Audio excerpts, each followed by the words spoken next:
Welcome to Flat Earth Debate, Uncut and After Show. I'm your host Nathan Oakley, and if you are new to this channel, or you've not done so already, then be sure to subscribe, hit the bell notification icon and join button to keep up to date with the Flat Earth Debate. If you would like to support the channel, there is a super chat that runs alongside each of these shows while they premiere, and there's also a PayPal, Patreon and crypto link in the info box below the video. Also below this video you can get £50 for swapping your UK electricity supplier to Octopus Energy, and this is of particular note if you drive an electric vehicle. Speaking of Patreons, I'm going to do a quick shout out to all of you who do support me on Patreon, so a massive shout out of thanks and appreciation to Rob H, Ben White, Maximum Gravy, Austin Whitsit, John Kays, Tommy Swagnuts, Michael Kahn, Patrick Gunnels, Banter, Will Brax, Mel B Styles, Troy Shuker, Bose Nail, Samson, Maris, Hairy Blade, Mobile Mac 777, Neo the One, Lost Cut FE, Rob W, Open Minded, Reese Pound, Del West Watson, Mike, Muted, Dick Earth Skeptic, Maria Nealand, Unbelievable Productions, Blue Ridge Ranger, The Real Gabster, Liam Nedrick Jr., Abraham Mohammed, Adrian Quintana, Skeptic936, Life is Short, TheFlatEarthChannel.com, Texas Mike, and David Wayne Foster. So another massive thank you to all of you for supporting me on Patreon. Now I will hand over to whoever is in Discord and Google so you can enjoy their conversation while I set up for today's live show.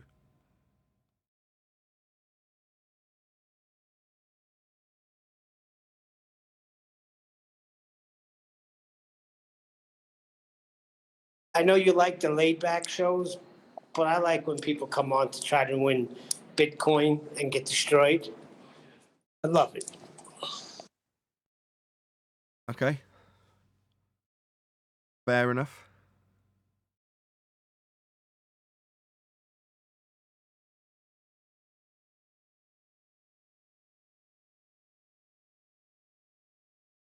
Hello everyone in Discord.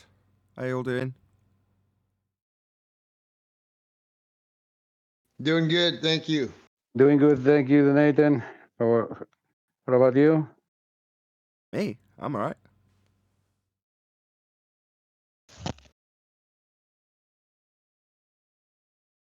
No complaints from me.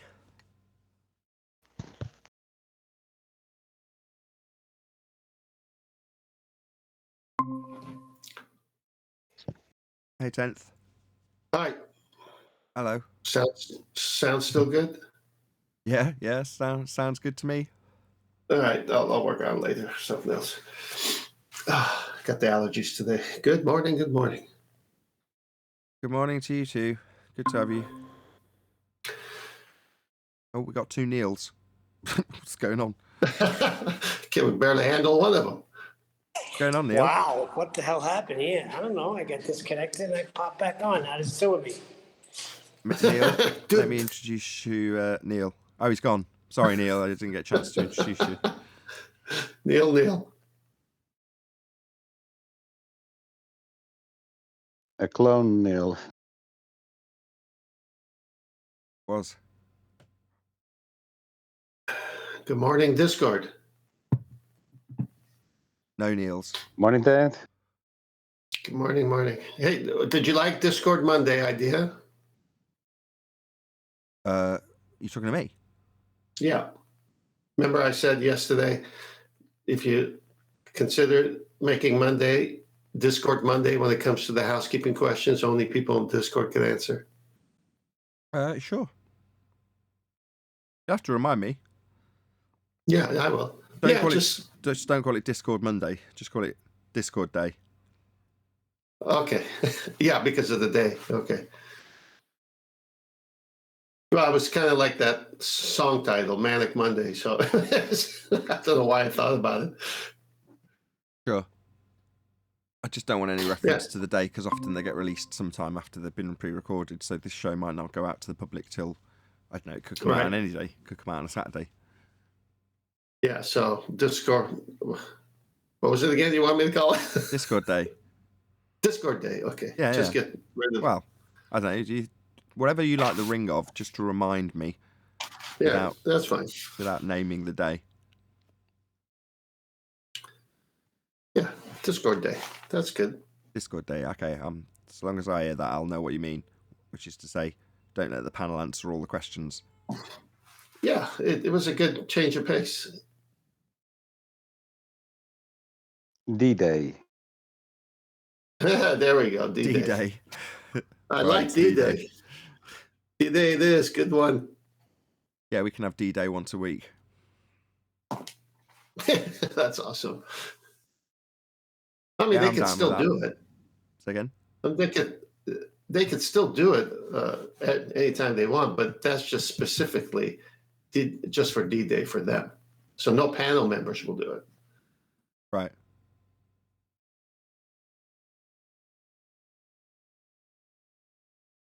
Can I join in? I'm in Discord. Yeah, I guess. Well, you're the one asking the questions. No one answers. It's down to me, isn't it? If we just get stony silence. Hey, John. Hey, how y'all doing? Very Hey, well. John. Good morning. Getting to see a lot of you recently. Very nice. Yeah, everybody in the house got sick. It's like maybe it's the COVID or it's the flu. I don't know, but you got one house full of sick kids and can't work. Fair enough. Oh, do you work from home usually then? Oh no, my job's necessary, so I can't work from home. Oh, my job's necessary. Thank you very much for that. Both my wife and I work from home. You're absolutely right. My job's not necessary. She does billing, though. She does billing for an electric company. If people weren't getting billed for their electric, then they wouldn't have their electric eventually, right?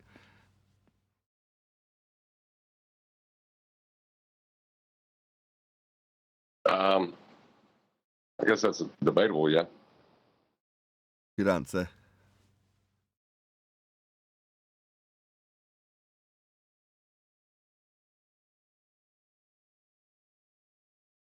Like all the new HP adverts for Wolf Security. I don't know if you've seen those popping up.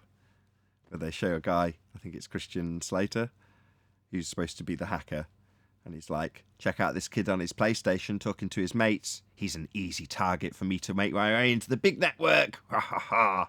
Look at this woman with her printer. Stupid printer connected to the network for me to get in. Ha ha ha ha. Take it none of you have seen them. No, I don't really get to watch much TV. No, this is on YouTube. I used to. I don't have a TV, but this is a YouTube advert.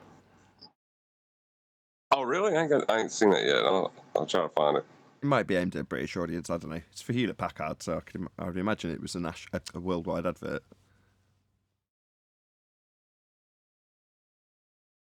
Yeah, you ain't gonna get Christian Slater to do something and then not make it, big. Yeah, and HP are enormous.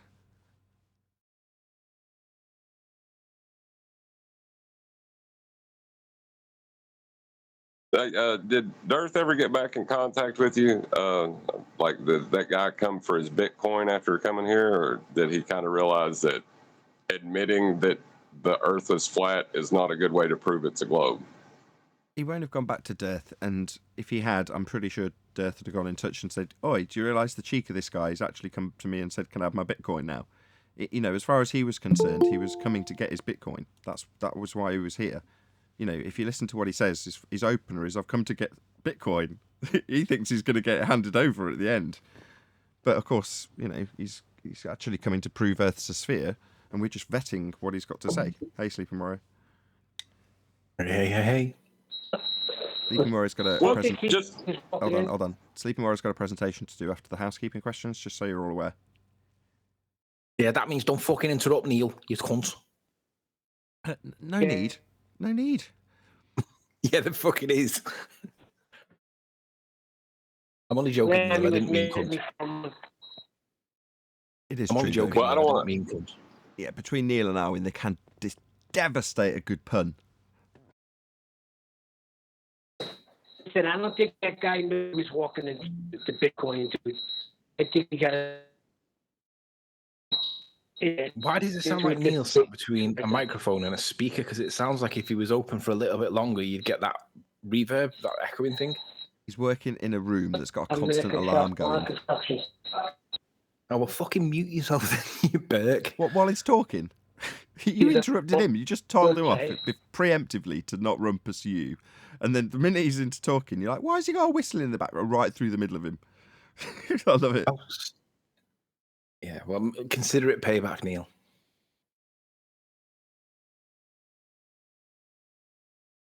Go, Neil, go. Well, go. not to change the subject back or nothing, but could you imagine if one of us was, say, you were in a debate about the creator, and take it, out of the topic we were in, and your first line of reasoning led you to say, okay, well, for the sake of argument, I will agree that the creator does not exist. People would laugh at you. To his credit, that wasn't his opener. No, it wasn't his opener, but it was his first line of reasoning. Yeah. I mean, had he been in front of someone else, that may have gone differently, though. Obviously I'm adept at leading these people where I want them to be. So that's precisely where he, doesn't really matter what he says either. Because his opener was actually, oh, what are you guys chatting about? Well, we're chatting about the sextant. Oh, I've got a sextant. All right, it doesn't work on a globe. And so it didn't really matter what he opened with. But in his first sort of 10, 15 minutes, he had to concede that he couldn't use his sextant on a curved surface with refracted light because you haven't got a straight line for an angle. And that was the kind of opening gambit. But after that, he was like, well, that isn't actually my proof, see? Oh, right. I see.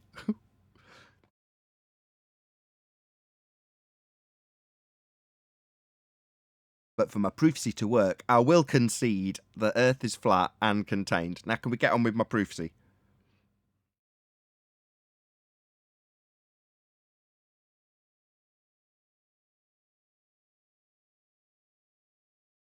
I haven't heard a peep from Dave, though, since. Well, that's because he still retains his Bitcoin, and the other guy should be paying out. Paying out to who? Well, he came in here trying to get 3. He ended up doing a pretty bad job for his side. He ought to be paying out somebody. I think it's me he should be paying. Yeah, that's fine. I mean, he definitely did it with your involvement, so I don't see anything wrong with that. Nah, the guy doesn't know anything. I don't think that Dave's conditions include you having to pay him if you get a total F on your claim. But there we go. So I don't think anybody's going to be paying anybody. Is Bitcoin are pretty safe, I would say.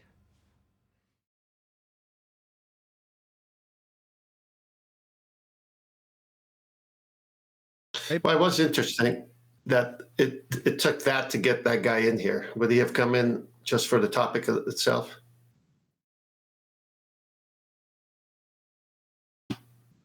I don't know the motivation.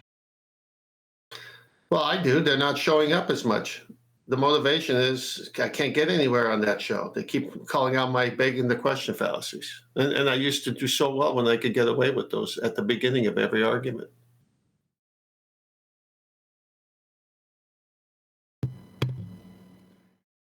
How's your computer going, 10th? It's going fine so far. That blue screen came on again, but I'll give that guy a call again. I just turned it on. Call again. You shouldn't be getting blue screens. No way. Yeah, I know. Especially after all the other ones. I know. You've had the most look I've ever known. Thanks. You're not one of these guys that carries a static charge with you and it arcs every time you touch anything metal, and every time you get near your computer, it arcs to your computer and blows it up, are you? You're not one of them. No, I'm not a Marvel guy.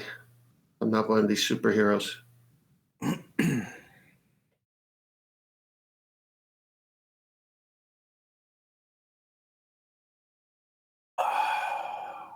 Got a tip for you, 10th. Yeah. Don't cut metal without wearing gloves. Did you touch a hot pan? Well, I was drilling holes in metal, and every time the drill bit broke through, it snagged on the metal and ripped out my hand and slashed my hand each time. And I didn't have any gloves to absorb it. So I was like, I need to make like 6 drill holes here. How do I make this not snag? And I couldn't find a way of doing it. So I had to sort of cut my hands to ribbons. Yeah, that happened to me when you're drilling in tight spaces. It just has a big kick when it gets stuck and it throws your knuckles against whatever's there. Yep. Unless you wear gauntlets, which get welding mitts, and then it's absorbed. But I didn't have any. Was someone going to say something? Both ends. Say again, Jorge? No, I'm just saying you should put tape on both ends, like a sellotape or something. So when you drill through, it causes less damage. Oh man, it was ripping it out of my hand. You know, with the torque of the drill and the speed of the bit, it was the combination of the two just slashes through your skin. It's like, there's got to be a better way of doing this. How did they do it on telly? They clamp the metal down? Yeah, but clamping it. I have got a vice, but it's not practical for me to use it at the minute because of the amount of shit that's all over the table. I should have cleared off the shit.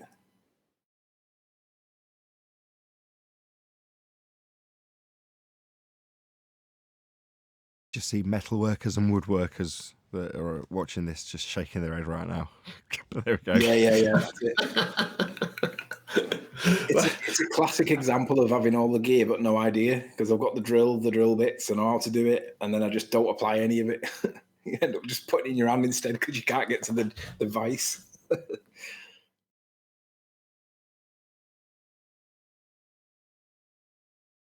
You know, speaking of tools, it is the weirdest thing, but it always happens. And everyone I've asked this question, for the most part, if they understand the question, they go, yeah, that is weird. That happens to me. And that's when you're looking for a Phillips screwdriver, all you do is find straight edge. When you're looking for a straight edge screwdriver, all you find is Phillips. Does that happen to everybody? Yeah, the modern version of that is when you get a USB plug-in device and you try plugging it in, you never get it right the first time. You always have to turn it upside down. Then when you try putting it in, you still get it wrong. So you go back to the way it was in the first place, plug it in, and it now goes in. That's the equivalent in the modern version.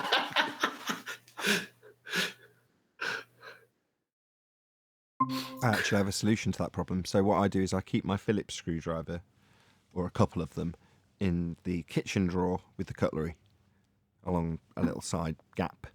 And that is where the Phillips screwdriver lives. So it doesn't live in the toolbox or with the tools. Yes, there might be a Phillips screwdriver amongst the tools, but specifically my Phillips screwdriver lives in the kitchen drawer, because you're more often than not going to be reaching for a Phillips head here in the UK than anything else. So that's the most common. And if you are struggling to find a flathead, obviously a butter knife will do, right? Taking Anthony's approach. That's what everyone does. Okay, all right. So with that, I have a tool chest in the garage with tons of both types, Phillips and straight edge. And then I put in the drawer next to the kitchen drawers, the one drawer in the kitchen where you got loose change, paper clips, all that stuff. I put in there 3 of each, right? And I say, okay, I have 3 of each. I'll never run out. A couple of months pass. Next thing I go in there, there's totally the wrong kind in there. It's like, wait a minute, who moved the other 3? Yeah, it doesn't work if you've got children or tool gremlins. It's crazy. Yeah, you've got kids, and the little sods will take them, and they won't put them back. They'll leave them where they've used them, and that's what happens, right? Yeah, and now I was in the garage the other day looking at my tool chest, and I've got a ton of straight edge and only a few Phillips. And I'm going, where's the equal balance when I bought them? Where are they? I can't even find them. Very, very important, heavy-going flat Earth debate stuff, this.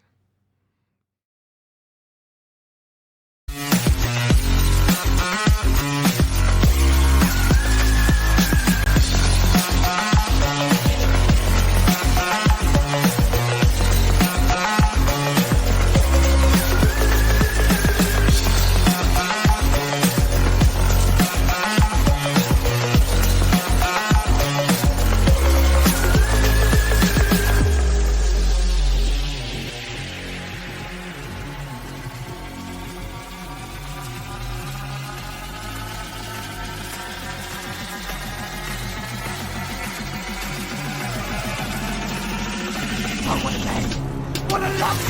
to Flat Earth Debate Live.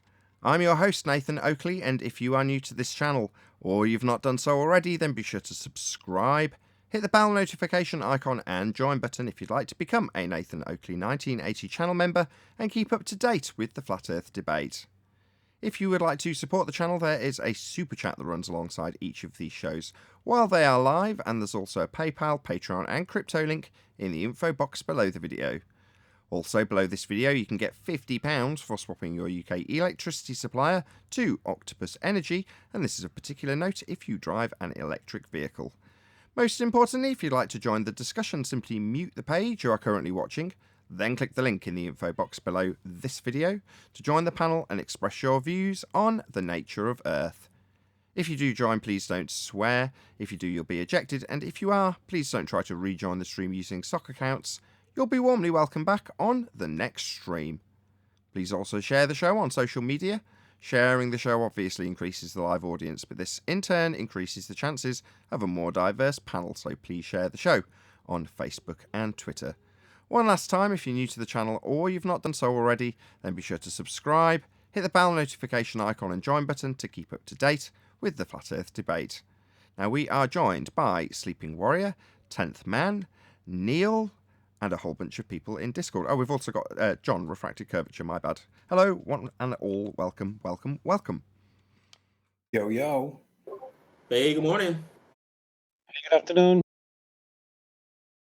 Good afternoon, hello, good to have you all. Going to rattle our way through housekeeping as Anthony's got a bit of a presentation regarding a debate that happened between Rachie 5 zeros or Rachie 00000 and Fight the Flat Earth. So he's going to get into his discussion in terms of gravity after we do a bit of housekeeping. So we'll leave that question till last for obvious reasons. Hey Neil, welcome back. I'm back. Good to have you. Hey, that sounds better. It does sound better. I'm back. Excellent. Good to have you. I didn't know you'd gone. Right, let's do a bit of housekeeping. Right, any evidence of a physical geometric sphere edge horizon, formerly known as Earth curvature? Nope. But if you need calculate art it for that. using R, you can think of it as a physical geometric edge. Think of what? What's it? The physical curvature at the horizon. You can think of it as a curve.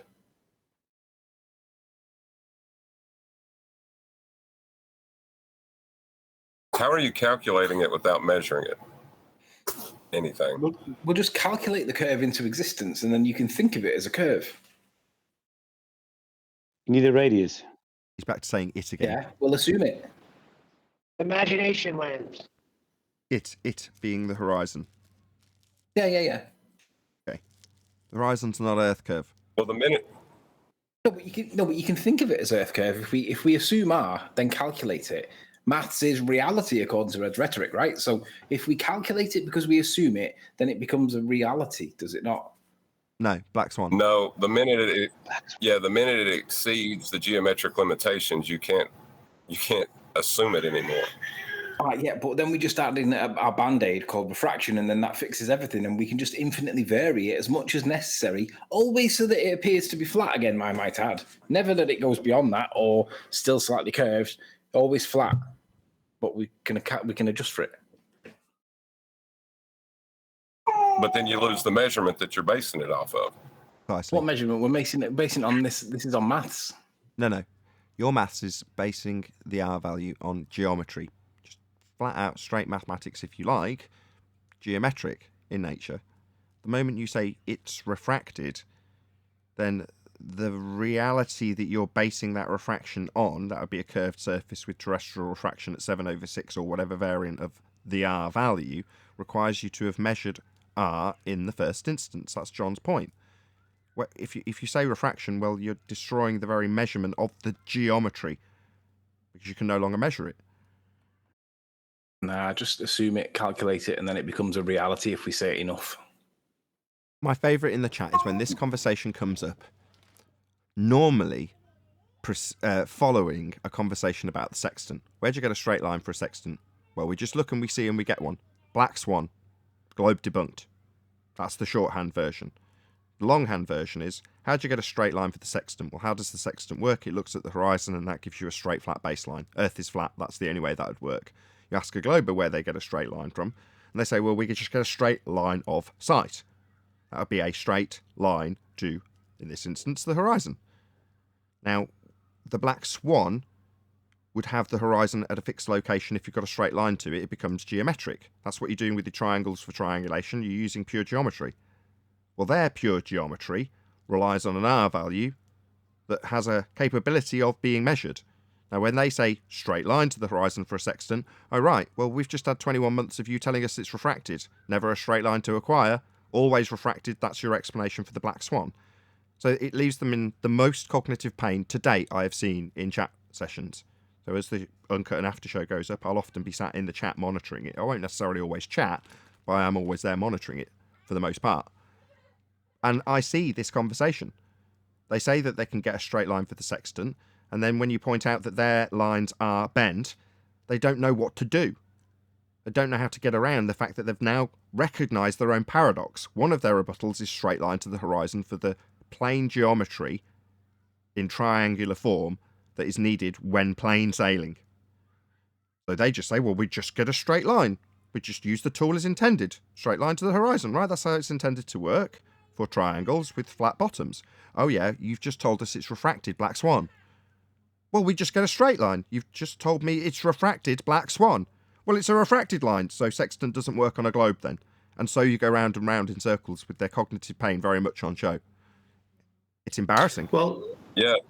Virus is saying in chat that you're lying, and it works the same way. We get a straight line like you all do, he's saying there. And then he says the almanac gives you corrections. I love this sextant argument, Virus says. Corrections for what? If he's getting a straight line, what does he need to correct for? It's the funniest thing in the world. There's so much cognitive there. Yeah, there's so much cognitive dissonance in what he typed out. It's crazy. Right. Well, see, the thing is, both sides admit, both sides will admit that it's locally flat, right? Everybody agrees that it appears flat on both sides, whether they want to say it now or not. That's within their rhetoric with the tangent plane. So we measure it flat locally. Well, you need to measure curvature to counteract that measurement. And the minute you say refracted, you've thrown it away. So all you measure is flat. Yeah, you've highlighted this a couple of times, John. Well, their locally flat argument, if they employed that, number one, they'd have to employ it before the black swan had come into existence, and you can't go back in time. So that doesn't hold water anymore because you just say black swan. If they say, oh, well, I take a locally flat geometric horizon that was formerly Earth curve and assume that that's actually a flat line going out, not dropping 8 inches per mile squared, because tangent planes, that was your excuse. We won't get into what a tangent plane is, but yeah, we'll just say for the sake of argument, we swallow that. I go, okay, so you as a globe earther accept local flatness.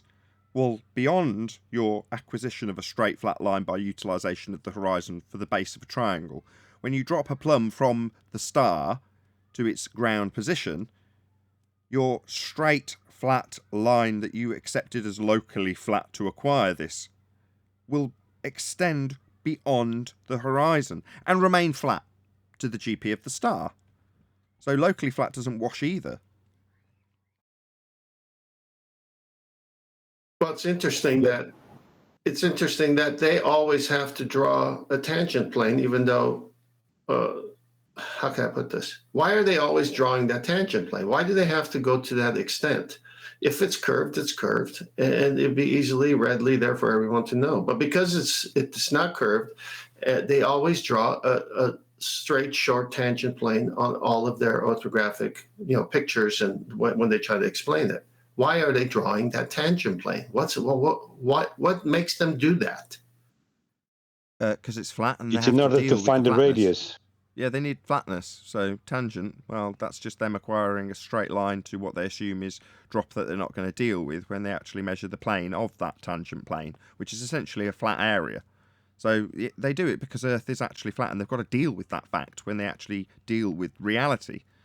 Their assumptions have to be embedded in the presupposition that there's a curve going on when they deal with the flat surface. So if anybody takes a cursory glance, they say, oh no, tangent plane means tangent to a sphere. They don't highlight the fact that they're actually utilising a flat plane when they deal with a tangent plane. The clue's in the title, of course, plane, tangent, plane. Well, what's the tangent bit? Presupposition of a sphere. What's the plane bit? The bit we're actually dealing with, the flat surface of the ground that we actually have beneath our feet, the plane bit, the plane. Yeah, that's the plane bit. The assumption being that we're actually tangent to a sphere when we deal with the flat surface. Shout out to Antecedent Algonquin Collective. What a name. Thank you for joining as a member. Yeah, but that's my whole point. So they have to go to an extra effort to make it flat, but that's how they started. But they're trying to put the con job on everybody by saying we live on a curved surface. Well, why don't you just leave it curved then and let all your instruments work on the actual physical surface you say it is? Oh, no, it doesn't work that way because it's really, really flat. So we need that tangent plane. And yesterday, citing the astronomer, he said that the GP of the sun or star, 3, 4, 5,000 miles, whatever distance away, all the way to the observer is a right angle. So how in the world do you have a 5,000 mile tangent plane giving you a right angle on a curved surface? You can't. Any evidence of axial rotation of the Earth-based variety?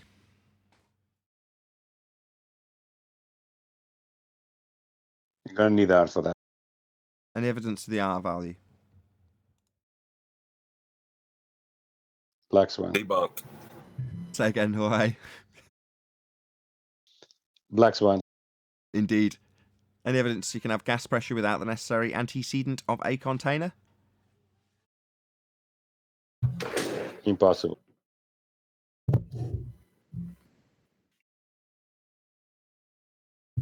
No. A couple of people who are on Even mute if you are had off mute R? now, in case you were unaware. Where were we? Any single viable hypothesis from any of the fields of astronomy, cosmology, or astrophysics? No, because they're all observation based only, and none of them have got a valid hypothesis. None of them have got a valid independent variable. They just look at stuff. It's a bit like the Cavendish experiment. Well, if you're describing your phenomenon with an R value involved, then you'll never be able to enter the scientific method. And also Black Swan. But we have to be generous and give them that they can have a phenomenon, aren't they? They can actually have one. What they do with it, whether they can do anything scientific with it, is a different matter. But They can have a what, Meekin? I know I hate the word phenomena. You listen to me any time I try and say that word, Tony. I shit it. It just never comes out right, and it's worse at night. Hey, I've got to correct you. After a couple of minds. Paula's in the audience. Sorry, Sleeping Warrior, stepping all over you. Paula's in the audience. So, a phenomenon, did you say? Phenomenonymous, yeah. Lots of Phenomena. No. Yeah, phenomena. Perfect. Yeah, they've got plenty of phenomena. Well, so what? They got half a hypothesis then. Yeah, that's all they're going to get, isn't it? Half. Half. Well, their description becomes invalid at that point. So I don't even know if I would give them that they have a phenomenon to study. Oh no, because what you describe's true. If you want to then put that description in to a heliocentric paradigm, then yeah, it turns tits up. But if I see the sun transiting across the sky, that is exactly what I see. But they say the sun goes behind the horizon. Well, no, they say the sun stays where it is and it's me that's spinning. So it becomes nonsensical and a non-description when they try to put it into that paradigm. But as it sits, if you actually describe what you see, that's legit. So you see the sun go behind the horizon or into the horizon? Oh, that's the point where you're putting it into a description of a model, isn't it? For either of us. Yeah, that's his point. Yeah.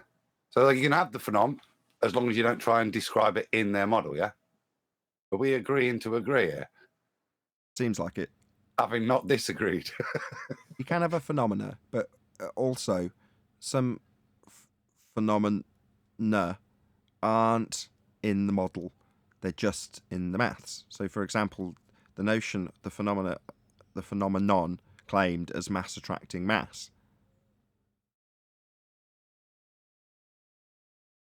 Nothing Yeah, to but observe. in this case, it's assuming the outcome, isn't it? Because what they have is Q, therefore P. Yeah, it's a begging the question fallacy. We'll get to that in a second, though. Any evidence of a self-perpetuating molten iron core at the centre of a presupposed spherical Earth? You're going to need art for that. Yeah, that's true. Any scientific evidence of gravity? Oh, definitely not. It's like everything else, Nathan. It only appears in the maths. I'm sure you're going to need art for that as well. Yeah, 50% of the time. You will need art. Actually, no, I don't agree with that. I think that you can have gravity on a flat Earth too. What is gravity? Center of mass. See, gravity. What is gravity? See, we don't know what it is, but we know what it does. Hold on. There's only two different types of gravity, and neither are applicable flat Earth or otherwise. One is mass attracting mass. The other is a conceptual medium being bent by the uneven distribution of mass. Well, neither are applicable. What do you mean you can have that on a flat Earth? Mathematically, if the Earth was flat, you could reify the same nonsense into existence with maths. Is that what you mean? Well, no, I mean, this perception that a lot of people seem to have that things fall down when they ignore other things that go up, because like that third law of motion that Newton states is for every action, there is an equal and opposite reaction. They ignore that and they think that something falling down means it's being attracted to the ground. You could still have that on a flat plane. It's just not to the center of mass. It's just to the ground. Okay, before you Then launch that's into not gravity. yeah, indeed. Before you launch into discussion about Raichi 0.0000 and Fight the Flat Earth and their discussions in regards to gravity, I'm just going to give a couple of qualifiers and then hopefully you'll launch in off the back of that. So, number one, we've already covered, which is to say there isn't any scientific evidence of gravity. So there's no phenomena and there's no reification of the mathematical description that only exists in pseudo-4 space. So neither of these two things are applicable. I just want to get that out of the way immediately. Further to that, the laws of motion of Newton were not right. And when Anthony's detailing them in the next 15 to 20 minutes, I want you to appreciate that he's working within their paradigm. So he's criticising what they think the claim is versus what the claim actually is, notwithstanding that gravity, A, isn't a force, B, hasn't got a phenomenon of mass attracting mass, and C, we don't live in pseudo-4 space. So all those things are notwithstanding. So when Anthony discusses it, it doesn't mean he's conceding that those things are true. He's just laying out the paradigm. So I don't want to hear any crap from people in the comment section telling me, so Anthony accepts that blah, blah, blah, insert his version of what is being claimed versus the version that's being argued. I don't want to hear it. That's my qualifier. Hopefully everyone else will pop themselves on mute while Anthony launches into his discussion about the show he watched. I didn't yesterday at about midnight UK time.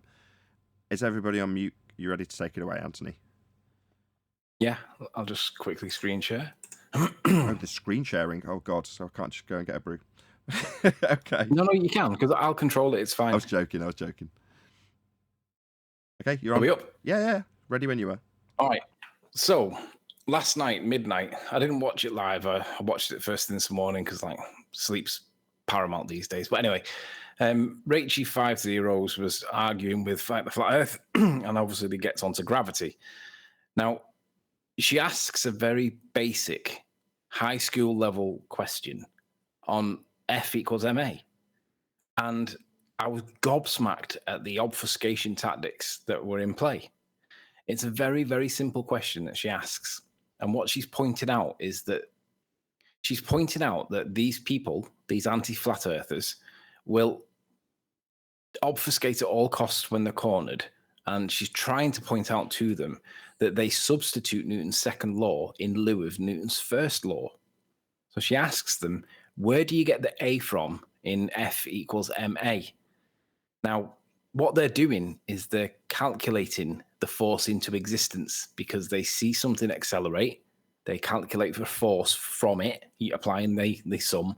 And then because there's an acceleration of a mass and then they calculate the force, they claim that it doesn't matter where the force comes from so long as they see something accelerating. But the problem is They were talking about gravity. So because gravity is not a force, it doesn't accelerate and cannot accelerate mass. That's the current position in physics today, science today.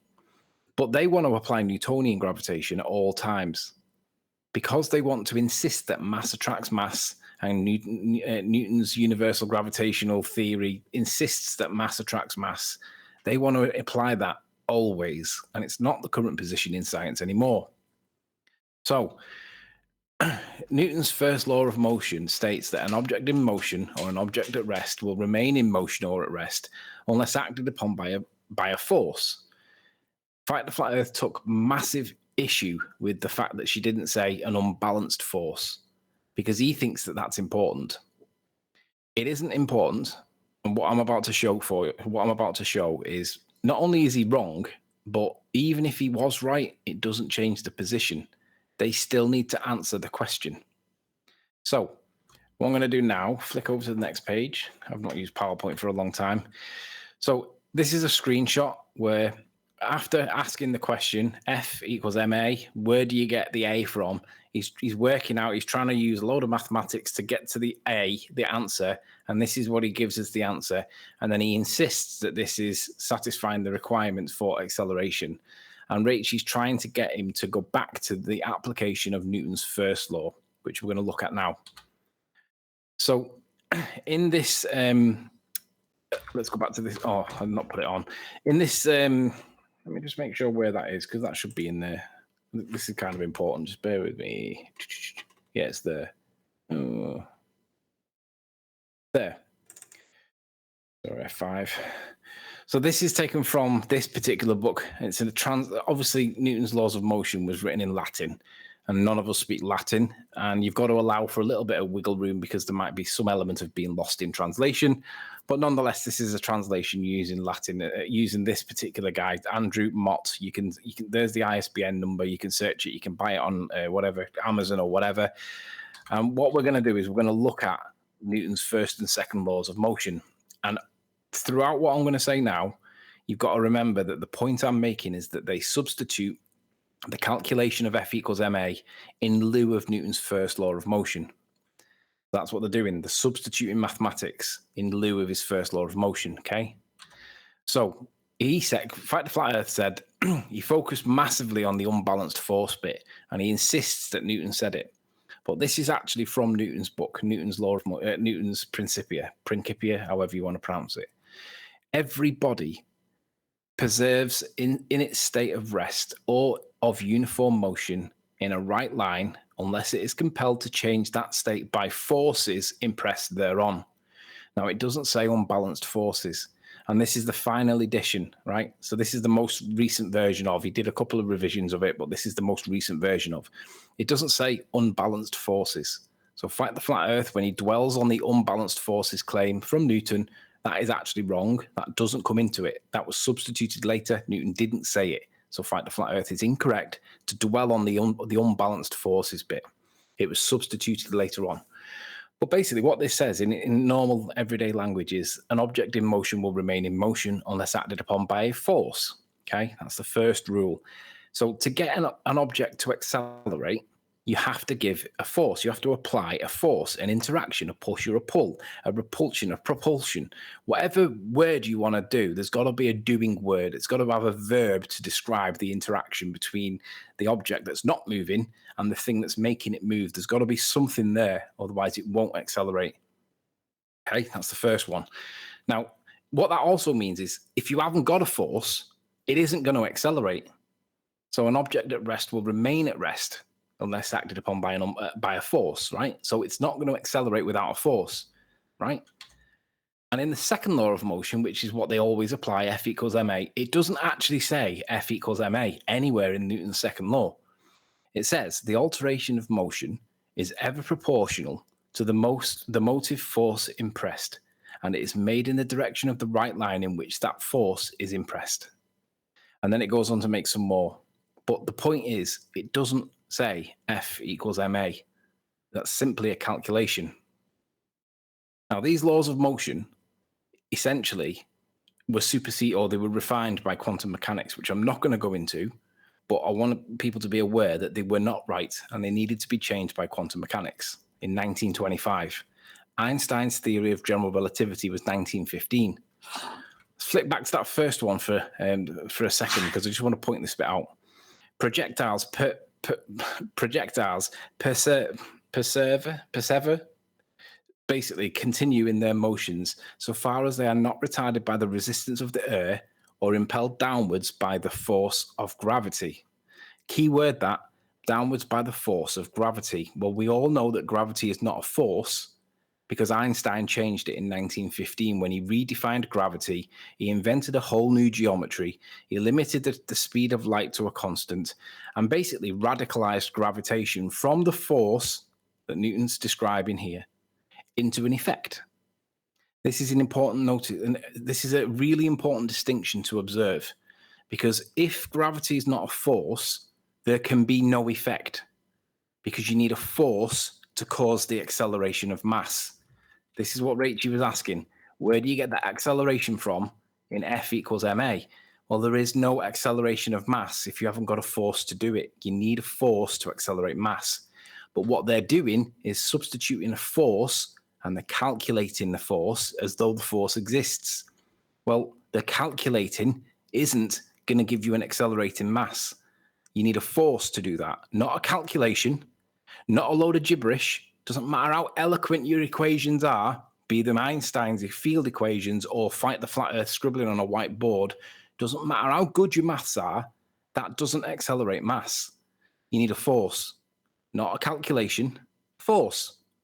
So what these people are doing, and Rachel had them totally cornered, right? She had Blue Marble Science on, and he was explaining to her how he did the Cavendish repeat, and how he was, and she basically said to him, what's making the balls accelerate?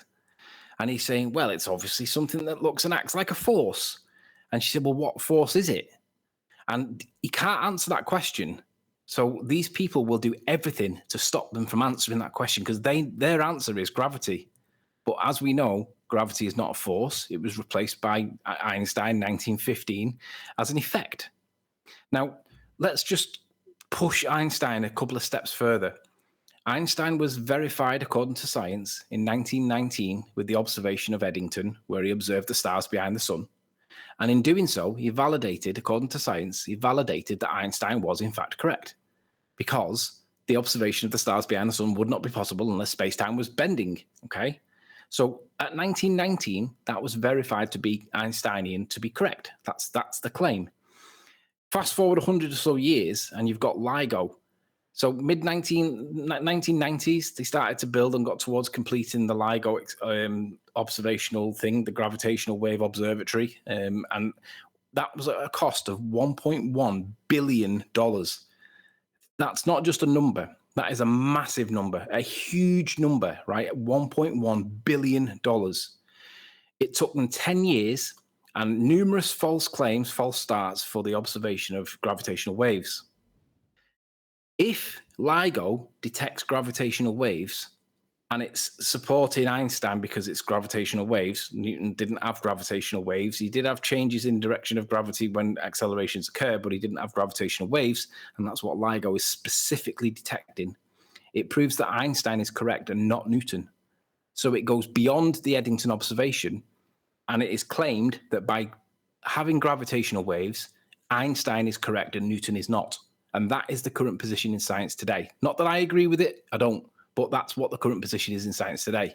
Why that's important is because Newton is now historical.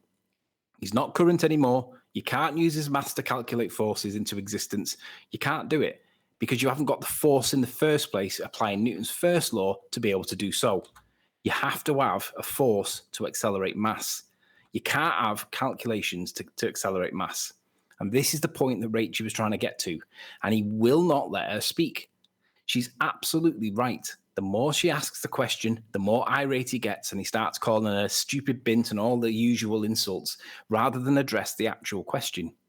Her point is valid. How do you get the acceleration if you've just got a mass? And the answer is, in the first law, it states that you've got to have a force. said it about 10 times, and I'm emphasizing it so that you get the message. What it doesn't say is that you can calculate a force into existence using the second law. It says you need a force. Yeah. So when these idiots are calculating a force using F equals ma, they are substituting the requirement of a force under Newton's first law for a calculation of F equals ma under his second law. And that violates Newton's first law because it doesn't say you can have a calculation to get a force. You need a force to get a force. You need a force to get an acceleration. What they do to get around this is they deliberately conflate force and acceleration. If there's an acceleration, there's got to be a force. We agree. You haven't got a force, so they calculate that force into existence, and then they think that they've got a force. Meanwhile, in the real world, nothing's moving. You need a force to make something to move, not a calculation. I've said it 10 times, but this is the bit that our side are now beginning to get, and they're realizing that these guys conflate force with effect, because they will literally say, if you've got an acceleration, you've then got a force.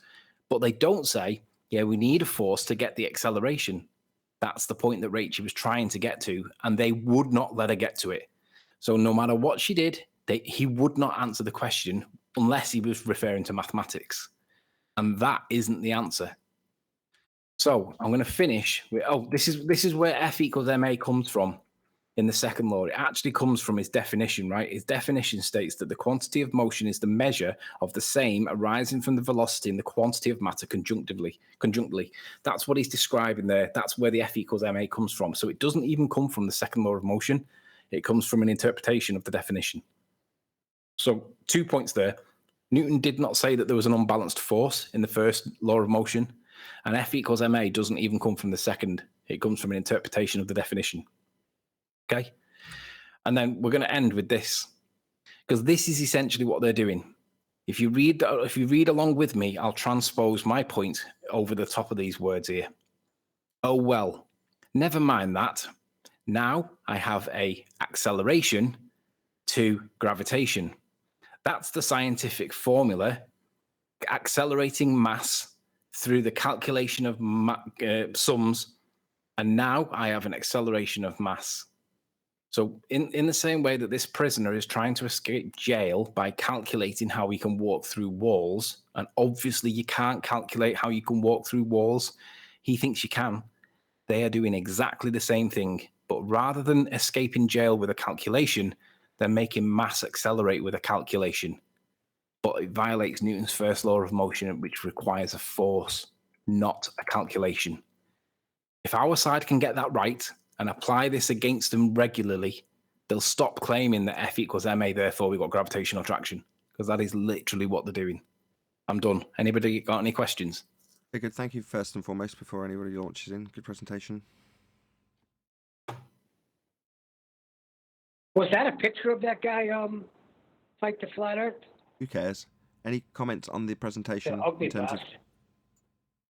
F I've got a equals few. ma? Anybody at all? Yep. Go ahead, Adam. I remember doing this in A-level physics. How do you get it? And getting it is, again, a trick. I'll put simply, you take real-term stuff and you take a ball bearing and you drop it. And this is where they get the numbers for the A. If I could just screen share for a second. Now, just before you do, Adam, do numbers satisfy Newton's first definition, Newton's first law of motion? No, and it gets better as well.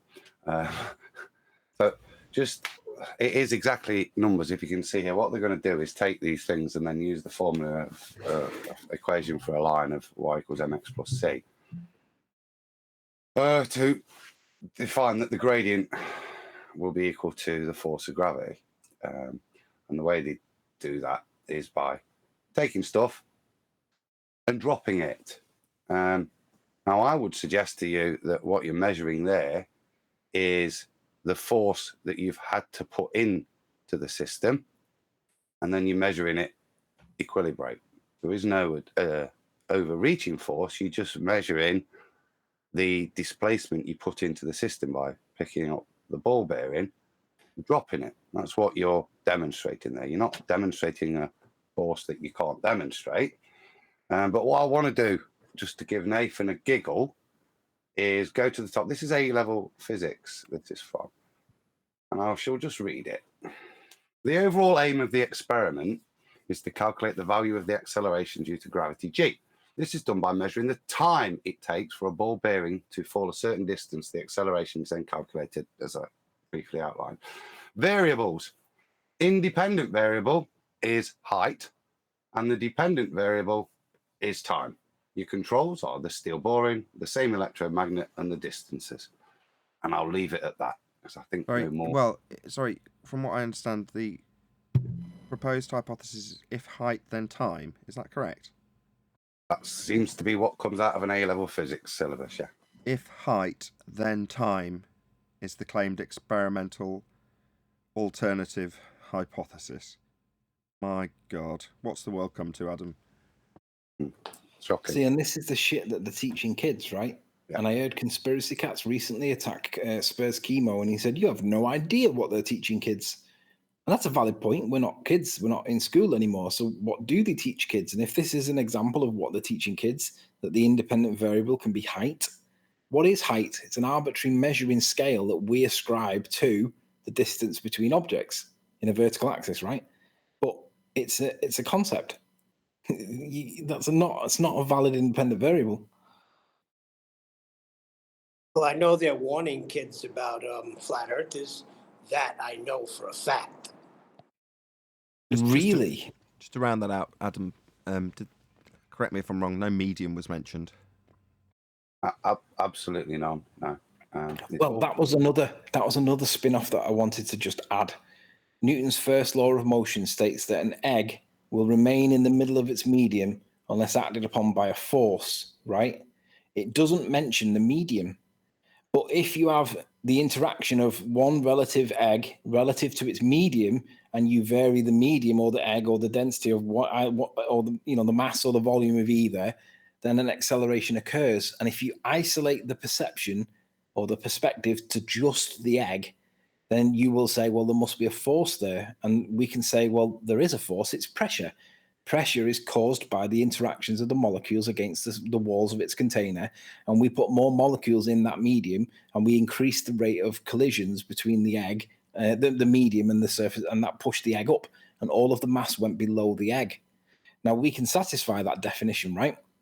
But conversely, if you say, if you don't limit it to just the egg and you take into account all the relative circumstances and include the medium, you don't even have to. There's a problem with Newton's first law of motion there, because it says that an object in motion, an object at rest will remain at rest unless acted upon by a force. Well, we varied the density of the medium and it caused an acceleration. And as them lot would say, well, where's the force in that? Well, even though we can say it's pressure, and that's a valid scientific explanation, because Newton's first law doesn't reference mediums, you're working outside of that first law of motion, yet you're still achieving the same result.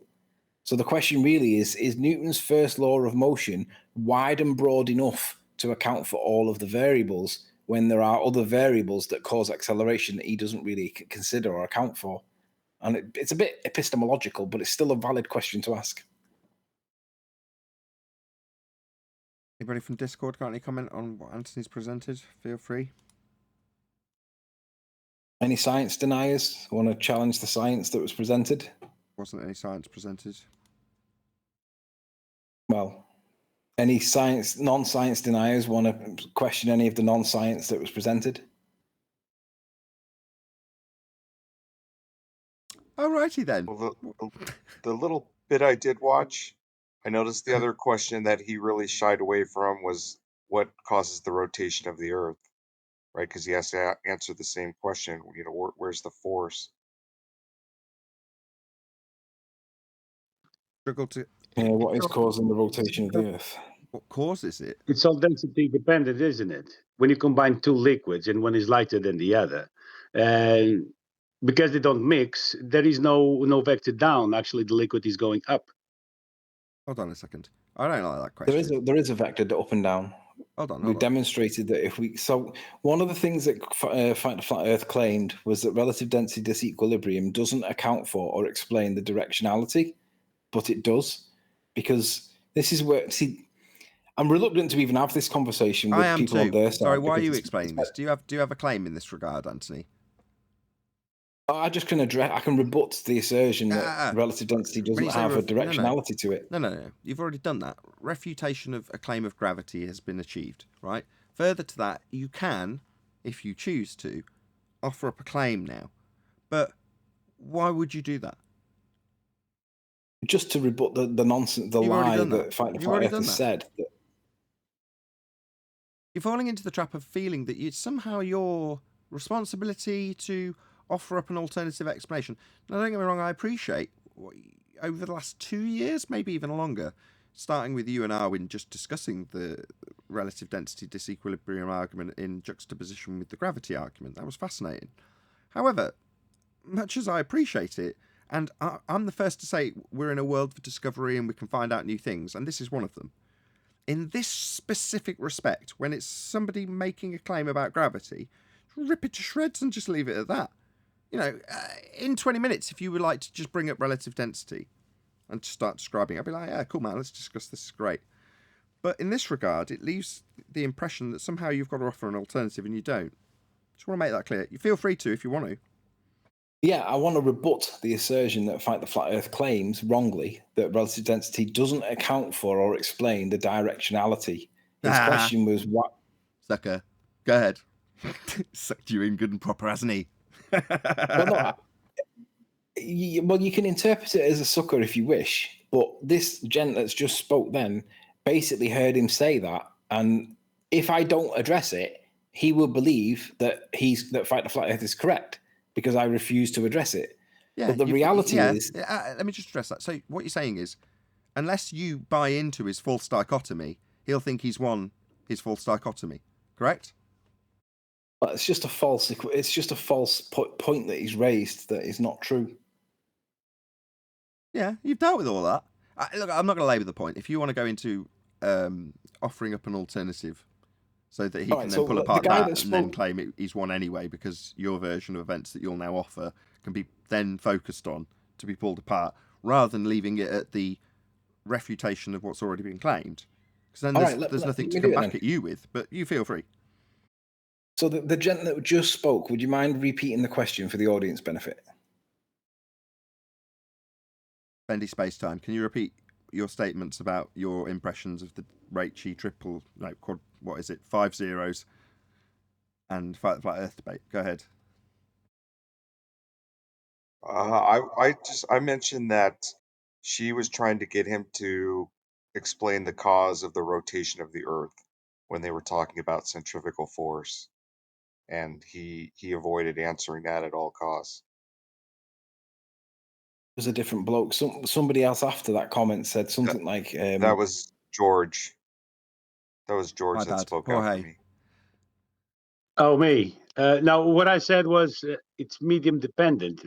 When you combine two liquids, the top liquid doesn't go down. It actually floats on top of the previous one. That's what I said. There is no vector of down. There is no gravity. It's medium dependent. There is no vector of down. That's right. Right. Okay. So I misunderstood your point. I thought you were echoing his words when he said that it doesn't account for the directionality of mass. I've mistaken. So I'll leave that for another day because I want to save that until somebody actually brings it up. Cool. Everyone's a winner. We'll move on from now. Yeah, cool. Everyone's a winner then. So I can address Bendy Spacetime's concerns because that immediately led on to cause of Earth rotation. So we're into begging the question of Earth rotation and trying to ascertain the cause of it. I don't really understand how that came up. Maybe you can fill me in. I didn't hear that bit, to be honest. They were talking about centrifugal force. And so she asked about, what's causing the Earth rotation. But I guess you're right. It is begging the question. Beg the question for him. Very interesting. He seemed very uncomfortable with trying to answer that. I'm surprised at would that you as well. try and- Why wouldn't he just rub his hands together? Because she's just made the question for him, right? Well, she's accepted the Earth's rotating. That's the point. Yeah. And they said, give me a just so story now. Move forward with a just so story. Yeah, why didn't he rub his hands and just give her one? No, he didn't even have to do that. Yeah, I He don't could have know. just said, I don't know the cause of Earth's rotation, but at least we agree it's rotating. Exactly. That's what I'd done if I was on his side. I'd have just gone, right, you want me to give you the cause? I don't know, but we all agree it's rotating. Happy days. Gonna See, need that that's for the that. problem. You will But need that's the that for that. problem, though, If you because- were there, Jorge, you'd have just pummeled it right there and then, wouldn't you? Oh yeah, of course. To be rotating, you're gonna need R for that. See, that was like one of the main problems that the whole hangout had, was that anytime he asked her a question and she took a breath to be able to give a rebuttal, she'd get 2 or 3 words out and he'd speak over her and not allow her to speak. Yet when she did the same back to him to try and interrupt him when he was misrepresenting things that she was saying, he'd say things like, back to her, saying things like, stop talking while I'm talking, little girl, in the most unbelievably poor way ever. But it just stops her from talking effectively, and he gets to say what he wants, unchallenged, essentially, because he wouldn't let her speak. It doesn't stop people listening, Tony, and hearing that, though. It doesn't support their argument when they behave like that, especially if you're going to behave in that. Sounds like a misogynistic attitude. People aren't deaf to that, are they? If you were in that Fight the Flat Earth chat last night as a Ball Earther and you thought that there was anything positive in that from the Ball Earth side, you are deluded. There was nothing positive. He never let her speak. He didn't address her. He didn't answer her main question that she must have said 10 times more. He wouldn't answer it. All he would do is basically conflate, obfuscate, and distract away at all times so that he didn't have to answer it. And that was essentially the what he did. Ball Earth view, Tony, is one thing, and I genuinely don't give a flying cahoots as in stuff like that how the Ball Earthers perceive it. The newbies, the neutrals, yeah, that's what's important in those kind of forums where they have got the viewers, so they are going to get not anti-flat earthers coming in, but just people who are flat curious. Yeah. Now, they're the conversations. I think they destroy themselves when they behave like that, when they talk like that, when they don't answer the point. And if somebody is genuinely interested, they'll hear that. And the ballers do all our work for us by the simple fact that intelligent people can go, you're not answering the question, mate. Yeah. Especially if somebody's being polite and trying to get the point and you're getting over talked, that's a win, it sounds like to me. Not they might come away thinking, yeah, we didn't let her get a word in edgeways, we just kept overriding her and misrepresenting her position. We won that debate. Those days are gone. Yep, those days are gone. Well, I can't understand how people, like in debate, really, why are people not stomping the ground demanding they give them R? Like, they need to do that now. Maybe she It's- did. We how don't know if long? she didn't. Did you watch? I certainly didn't. Did you watch? Talking to you, John. No, I've just based it off what Anthony said. Never mind. Okay. Did she stomp out this or any of the other arguments that were had with a request for R? To be honest, 90% of the show was about Einstein, Newton, gravity, and F equals ma. So they never really departed from that topic. There was an end to it, but there was only a limited small amount of time at the end afterwards. So they didn't really get past it. So no. I did notice, Tony, I don't know if you can put the picture back up with Fight the Flat Earth and his little bit of maths, but he does need R. You look at the picture, he puts R in there. There it is, look, R squared. Yep. Yeah, so you're going to need R for that, Chunky. It's funny because Yeah, I think. I'm sorry. I just want to say that I think what Nathan did when with that one guy about debating cats, demanding that they give R before the debate happens. I think that's where flat earthers need to be at. We need, like, if you're wanting to debate somebody, they need to have R before they can beg the question.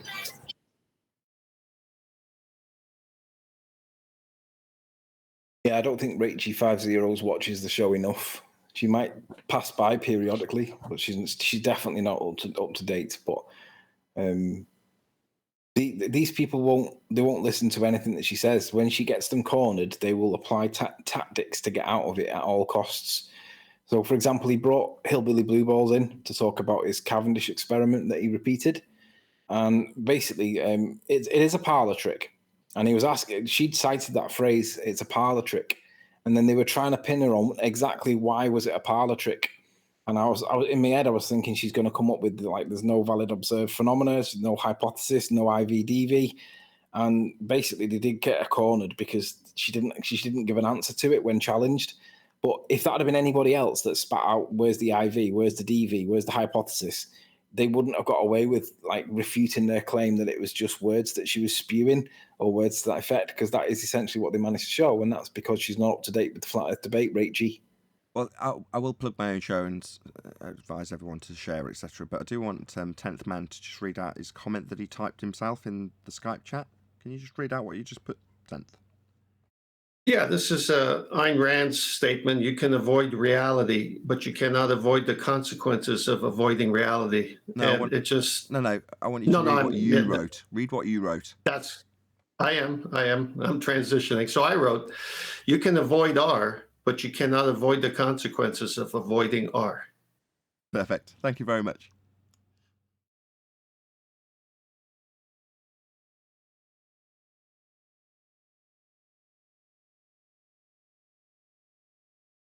The greatest fairy tale in the world, and it ends the moment you ask them where they got the radius from. That's the point in that maths, John, that I was saying. They've gone very clever on Rachie there. They've gone straight to mathematics and done a nice bit of deriving and jiggling and reorganizing the formula. But fundamentally, they've put an R in there, and she can reject it at that point, yeah, unless Nathan demands. Where'd you get your R first? If you're going to use it in something, I think it's perfectly reasonable in 2021, if we're going to use a constant in a formula, that it's validatable, that constant. And it's fundamental if you're going to use that bit of maths, that you have to use R. Therefore, it's perfectly reasonable to define it. And if you can't verify it, then there's no point carrying on with the derivation, because it's just not based in reality. It's just numbers. Right. These are powerful words that are coming out of Adam's mouth, and I want to stress that, because the turnaround was stated, it's probably 18 months ago now, it was overtly and specifically stated on the show that the tables had turned. Very specifically, everything had flipped on its head in terms of how the debate, the discussion, the argument was going. From feeling like you're fighting a losing battle as a flat earther, the odds being stacked against you, society being stacked against you, and your debate opponents being stacked against you, to the complete antithesis of that. I don't concern myself in the slightest with this discussion anymore. I don't lose any sleep over it. It doesn't faze me. And we're winning. There's no arguments that we've left unturned. There's nothing that we haven't covered. And as a consequence, we don't get that many people coming in to oppose what we state. So that means that 90-10, 90%, 10%, this is a training ground. This show has always been labelled as education. Now, when it was first labelled education, it was my belief that the process would be educational. Now, that's still true, but the show, in not just name only, is very much an education-based show.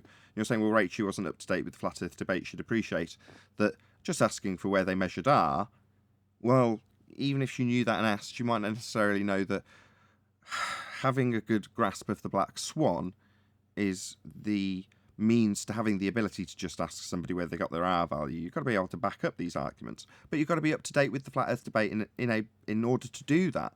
So for that reason, when I encourage people to share the show, maybe give people a hint of what's going to happen. It's got it in the title, so you don't have to tell them debate. It's labelled Flat Earth Debate, but that's a title. You know, you can tell them, you know, this is a great training ground for understanding how to undo globe arguments, how to prove Earth is flat. If you want to learn how to do that in a better way, here you go. Go and watch this show. And that's all we talk about. That's literally all we talk about. How to debate the nature of reality. One of the biggest paradigm shifting things that will ever happen in most people's lives is right now, right here on this show, and we're training people how to do it more efficiently. So, I'm not going to knock anybody, there's no obligation to come here and watch, but if you do, you'll pick up tips on how to annihilate globe believers very quickly. Because the arguments just get more and more and more and more concise. The housekeeping questions haven't changed in, 3 years? Actually, what it'll do is it'll teach you that you don't even have to engage with these blurthers. You don't have to talk to them. Now, I actually said to Rachel last night, don't go on Fight the Flat Earth, because you know more than he knows. He's going to lie, he's going to call you names, and he's going to try and make you look bad at all opportunities, no matter what. If you make a minor mistake on something, he's going to jump all over it, right? I said, don't do it. You don't need to go on there to be able to show that you know more than he does about the topic that he loves the most, because he does. You just don't need to do it.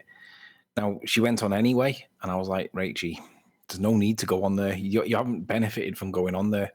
But we don't need to be able to talk to these morons when you realize that the housekeeping questions are still valid, and none of them have been able to debunk any of them. It's a problem. We don't, Tony, but they desperately need people, don't they? They need people that, and respectfully to Rachel, that they can try and trip up, that maybe haven't got most of the tools in the box ready to batter them. That's why they don't come here. But what they do need is newer people who haven't got the full argument settled to do it in a debate. And that's what they're after. As you just said, they're just waiting for that one little mistake, and they'll jump all over it to prove that the Earth's a ball because you've made one little mistake. Well, nah, sorry, Muppets. Yeah, I don't need you. I know they'd be desperate for any of us lot to go over there and make their best rating shows ever. And that's, they're defined by us. The thing is, she didn't even make a mistake, and they jumped all over her. Because she didn't use the phrase unbalanced force, which Newton, as I demonstrated, did not say. They thought that because she didn't say an unbalanced force, they thought that everything that she said could be dismissed, and that's how they treated it. But the reality is, even if he did say it and she made the mistake of not saying it or not understanding when corrected or accepting when corrected, it doesn't change the point, which was successfully obfuscated by them jumping up and unbalanced. Because the reality is, you can't calculate a force into existence mathematically. You need an interaction that makes something accelerate, not a calculation. Something, you need a verb. You need a doing, something that's doing, you need a verb to do that, not a calculation.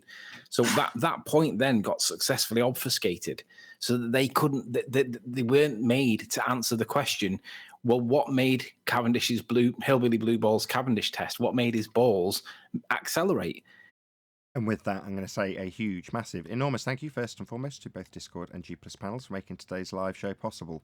If you are watching this on either Nathan Oakley 1980 or Nathan Oakley Premiering streams, however, stay tuned, as there will be an after show to follow. If you are watching live, this is where we bid you farewell. So a huge, massive, enormous thank you to all of you who smashed the super chat, liked, commented, shared, subscribed, and all that good stuff. Also, below this video, you can get £50 for swapping your UK electricity supplier to Octopus Energy, and this is of particular note if you drive an electric vehicle. I've been Nathan Oakley. Stay tuned if you're watching on a premiering stream, and I will see you all in the next video.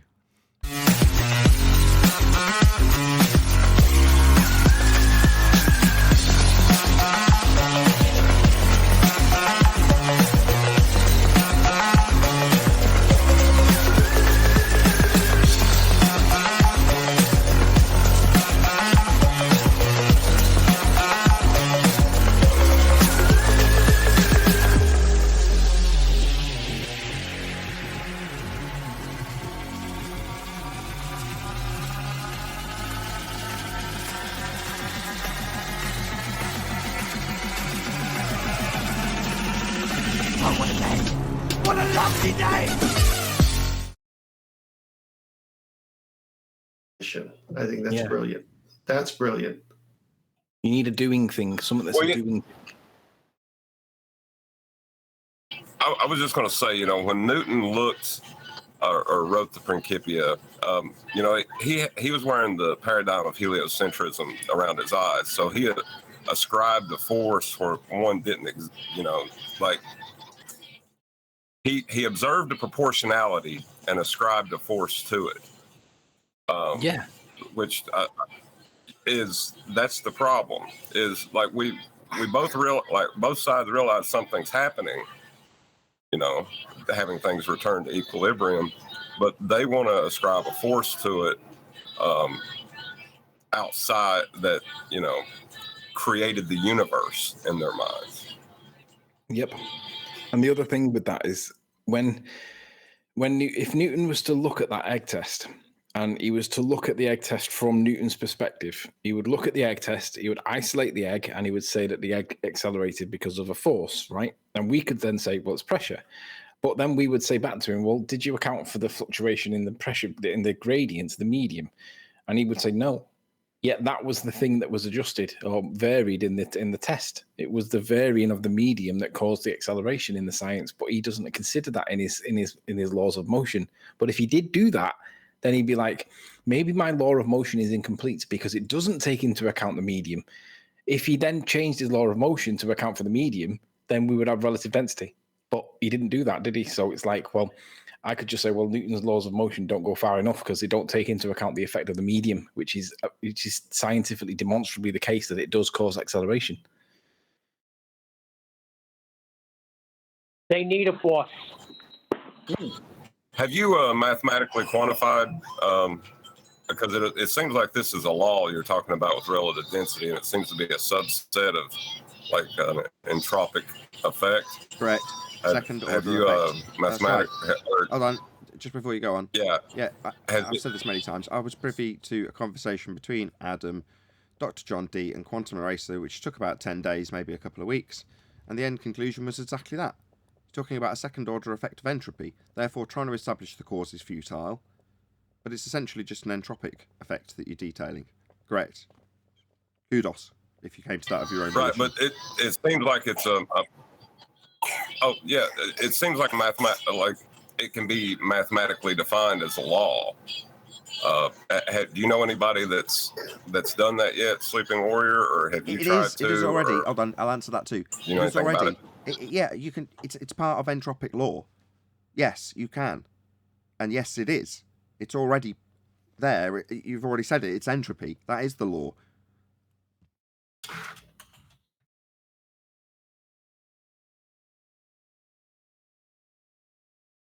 It's just a natural law because fundamentally it's supported by natural law.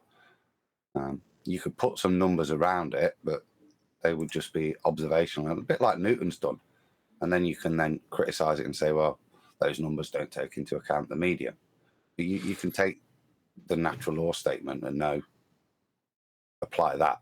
But you're not going to get a number derived because ultimately you're ascribing it to entropy. So you're admitting you don't have a cause and effect. You can just push it back to that point where you can say, well, its effects are governed and driven by entropic effects. We can see that.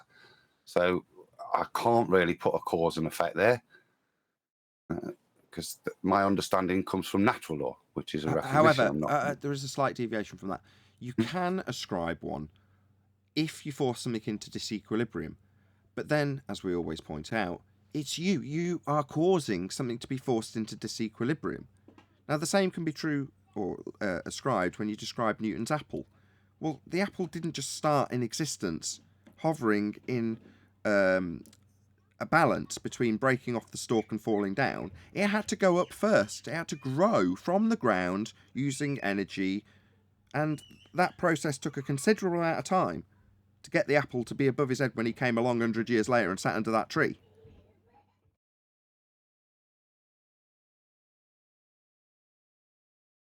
And then all you've got is the knowledge of disequilibrium playing out to equilibrium. You pick the apple go up there by, natural methods, but once it's no longer sustained there, then the natural equilibrium will play out. If I pick a ball up and let go of it, the natural equilibrium will restore. That's fundamentally what you're able to describe in terms of equilibrium. And cue the anti-flat earther clutching at straws with things in fall arrest. right? Wile E. Coyote on the edge of a cliff that's about to fall off, and he's standing there in what, equilibrium? Well, no, because there's about to be an entropic effect taking effect in a very short space of time that's probably taken a considerably longer period of time to reach that effect. I'm talking about a cartoon here, by the way. But the entropic effect of the crumbling of the rock face for that cliff edge to fall with Wile E. Coyote standing on top of it and then fall down, go boom boom, was the fall arrest that he was in because he wasn't in equilibrium. But they'll clutch at those straws and try and describe the force of gravity, which is 1g when nothing's happening, right? When it should be 0. What they describe as 0 and give you an equivalent, because we can't take the presuppositional orbit as a 0 because it doesn't exist. So what do we have them describing as an equivalent to their doesn't exist orbit falling around a sphere Earth perpetually, therefore floating around? Well, they say it's when you go into the parabolic motion in the vomit comet. Well, that's what they say is 0 by equivalent. But you're falling at a massive rate.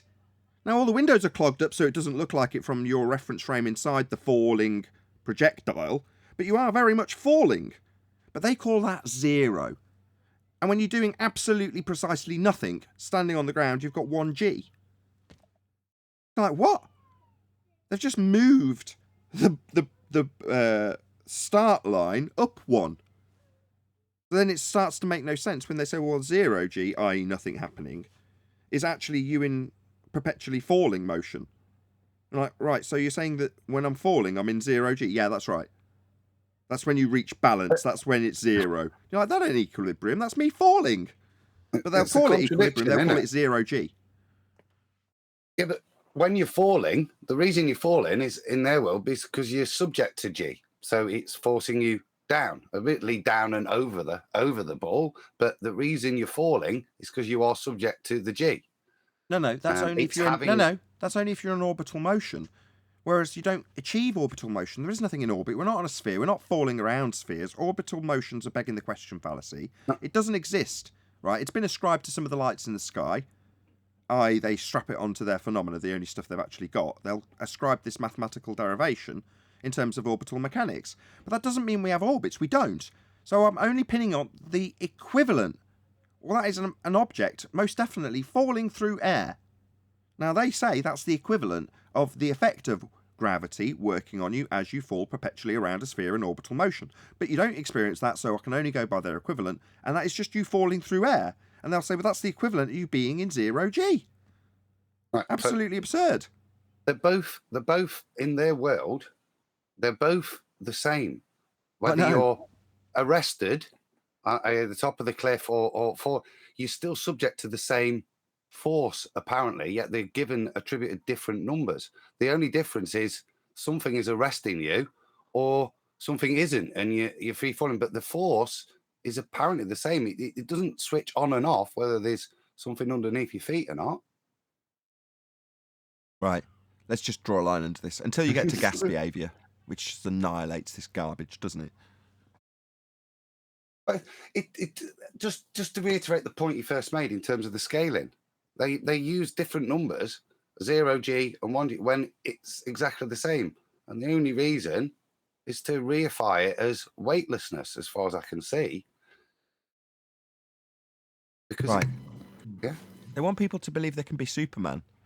It's absolutely nuts when you break it down and you look at the propaganda that's preceded and followed this notion that you can fly. That's all it is. They're selling the idea that you can fly when you're falling. That's it. You want to be Superman? Well, heliocentrism has that to offer.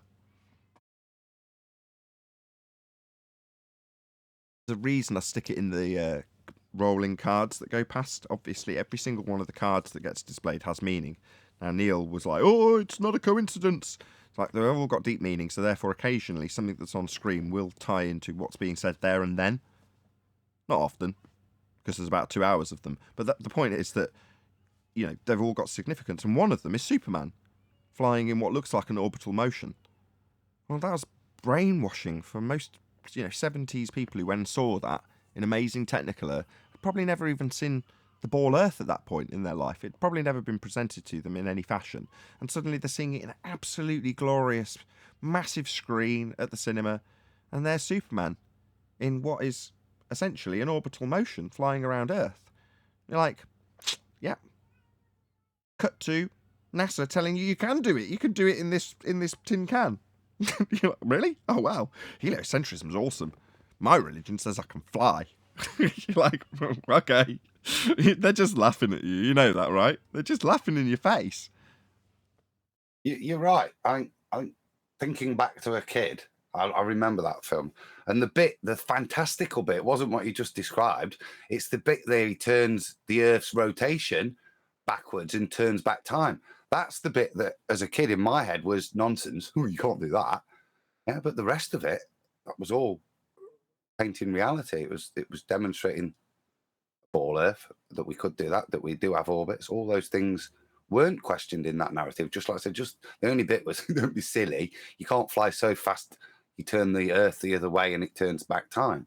It's not. I'm pretty certain that was originally intended. Superman 1 and 2 were both filmed at the same time, and from what I understand, that ending was actually originally a part of the second movie, but they thought that the ending for the original ending for the first Superman movie wasn't good enough, so they just nicked a load of footage from the second movie to make it a glorious movie.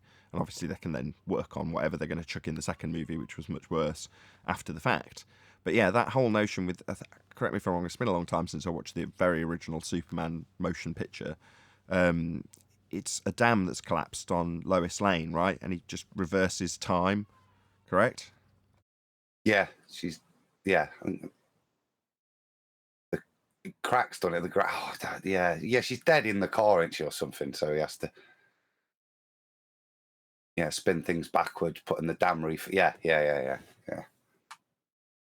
I mean, there isn't any world, Newtonian, Einsteinian, or otherwise, where the notion of spinning the Earth in the opposite direction will cause a dam to flow against the notions of gravity in a heliocentric world, because obviously he's spinning around a sphere, so that's automatically assumed. But why would reversing the spin direction in any way change time? It's just absolutely ludicrous. I mean, don't get me wrong, the guy's flying, but like I say, the suspension of disbelief for Superman isn't as far as you might expect when they made that motion picture, because they've already shown people flying in space. So it isn't actually a stretch. I always talk about the suspension of disbelief, and there's this notion of alienation, i.e. you as an actor can alienate the audience if you push their suspension of disbelief too far. Now, in my mind, the idea of Superman flying is a step too far when you put it into context of a real person rather than on the comic book pages. But it wasn't, and I think this is one of the reasons, because they've got orbital motion and literally men flying as part of your cognition before you see Superman flying. So therefore you believe it more when it's just a dude flying. You don't have to suspend disbelief quite so far. Therefore it didn't alienate audiences away from it going, that's just silly. The guy was flying, it's ludicrous. They're like, yeah, he flew around Earth. They bought it. Everyone bought into it. That wasn't the ludicrous bit. Him flying around Earth wasn't the that was perfectly reasonable. I say it was the turning back time bit that that broke that suspension of disbelief, that broke it. That says, that can't happen. But all the other bits, the ball Earth, the flying, the orbits, doesn't. It is exactly. It's called predictive programming. But yes, you're right, quite right. What you do in terms of everybody appreciates when they're watching a fictional movie that they are suspending disbelief, even if they don't know what that term means. Most people appreciate that it isn't real. Unless you're very, very young and you've got an overactive imagination. Most people, when they walk into the theatre, if it's a certificate 18 movie, X for you in the Americans, you go in and you know that what's happening isn't real. Even if it's a scary movie, the monster's not going to come out and get you during or after. You appreciate that at a certain level. Now, what the ideal is for predictive programming is to let you appreciate that after something that is actually predictive programming, but you've already accepted it as true anyway. So Adam's saying, no, when people see him flying around the Earth, they're not going, yeah, obviously that's a bit far-fetched, but I'm suspending disbelief, so it's okay. They carte blanche just accept that without question, because that's all cool. For Superman, who can fly, orbital motion, perfectly reasonable. That's accepted. But then when they say, oh, but I am suspending disbelief, it's where I describe, why would the bricks go back up into the dam?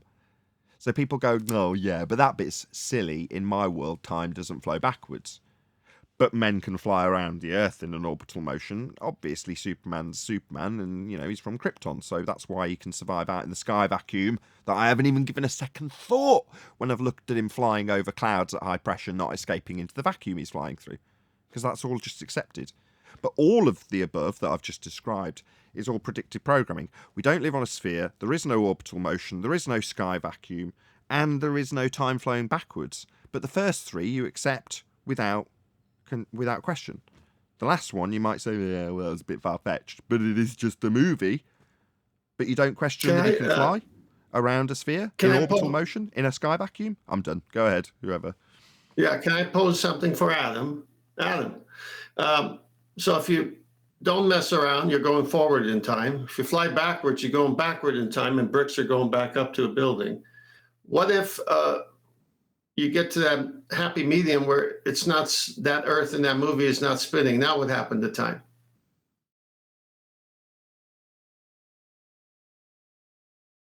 I'm a little lost there. It would stand still. In movie terms, I had to think about it for a second, but that's perfectly acceptable. A freeze frame, essentially. Yeah, exactly. So it's so ludicrous because they're trying to tell you, hey, if you don't mess around, you're going forward in time. If you're able to mess around like Superman, you can reverse time. Okay, well, put it on pause. What's happening? It's dumb as... That's the trick.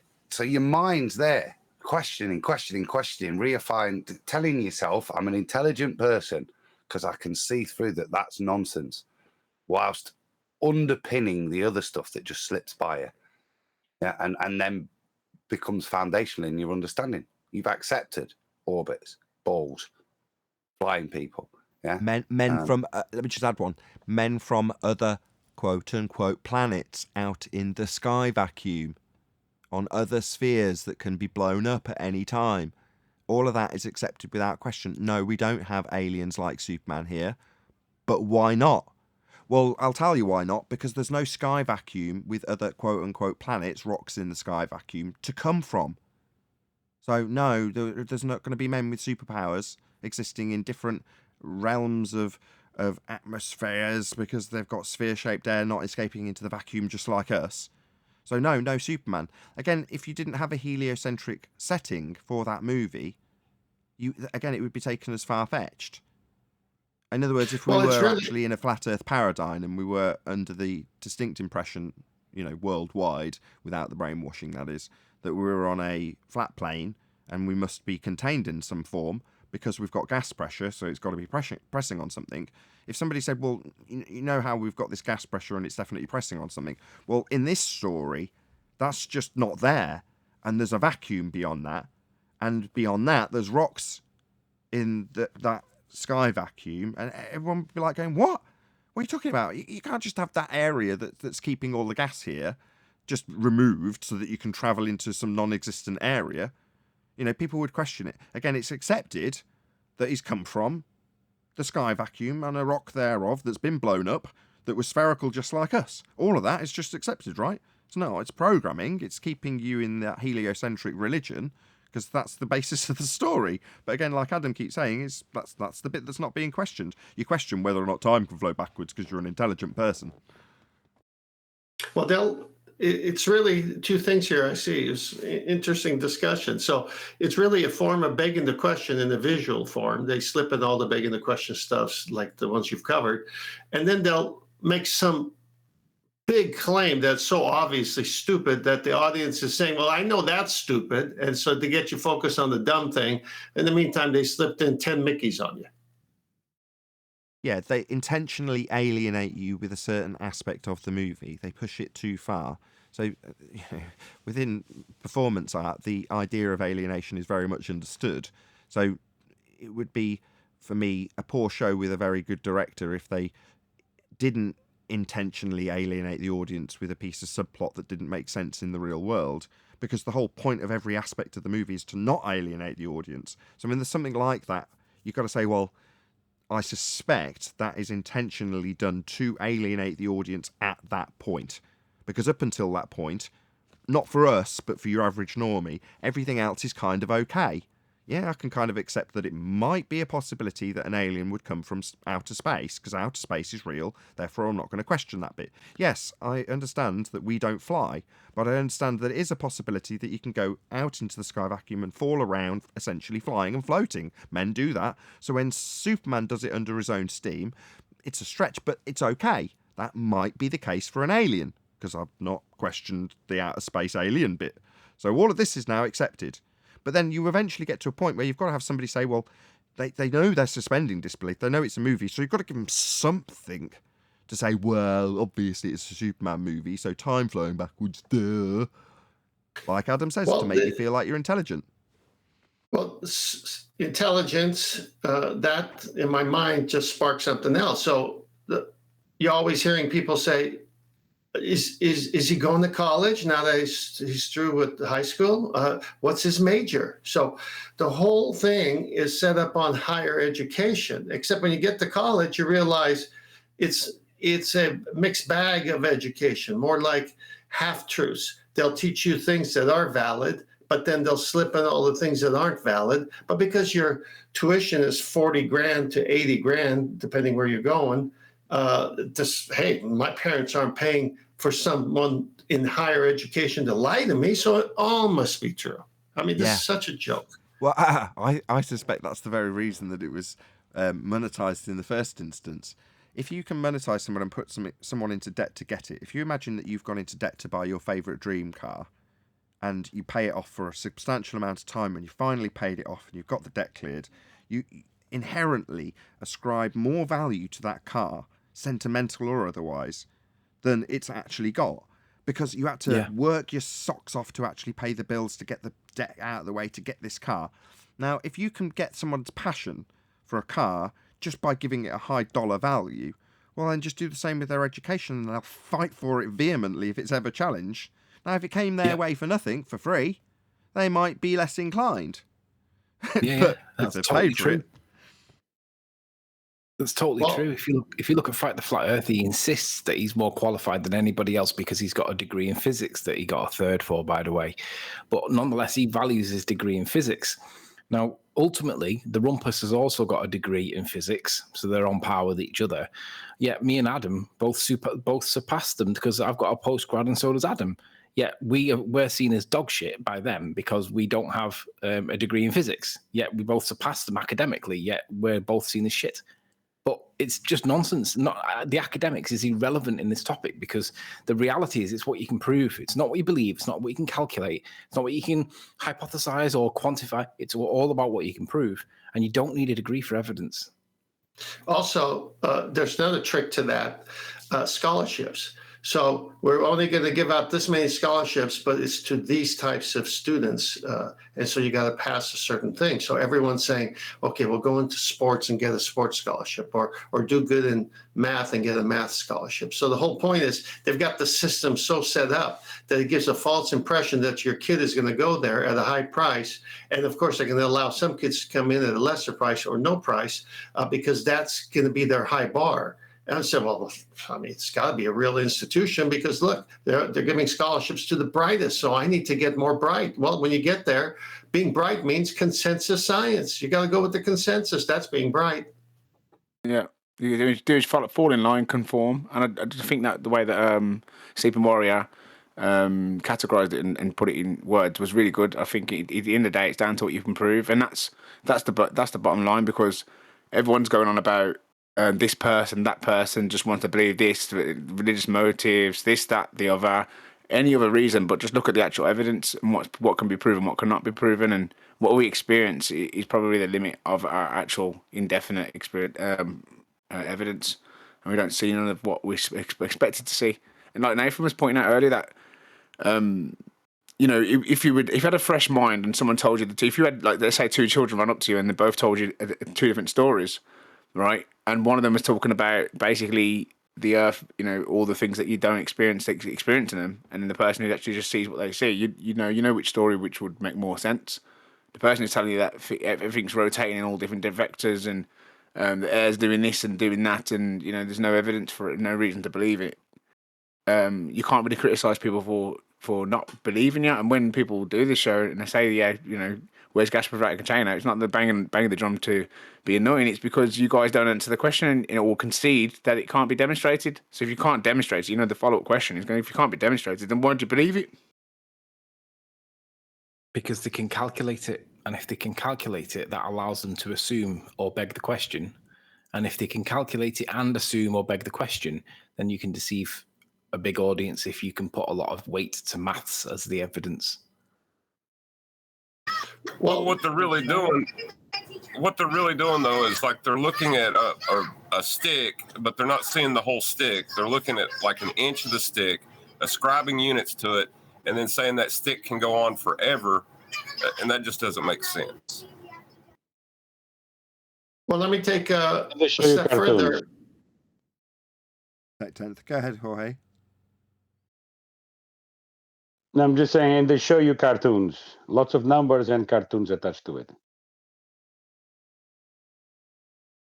Yeah, let me take a step further. All right, so what Tommy was saying, so if no one put any thoughts in your head and they ask you what's the nature of Earth, no one's going to on their own come up with the heliocentric garbage, spinning, lack of Earth-based Coriolis, all this stuff.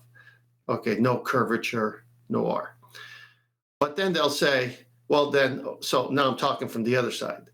Well then how's the waters on the flat Earth work?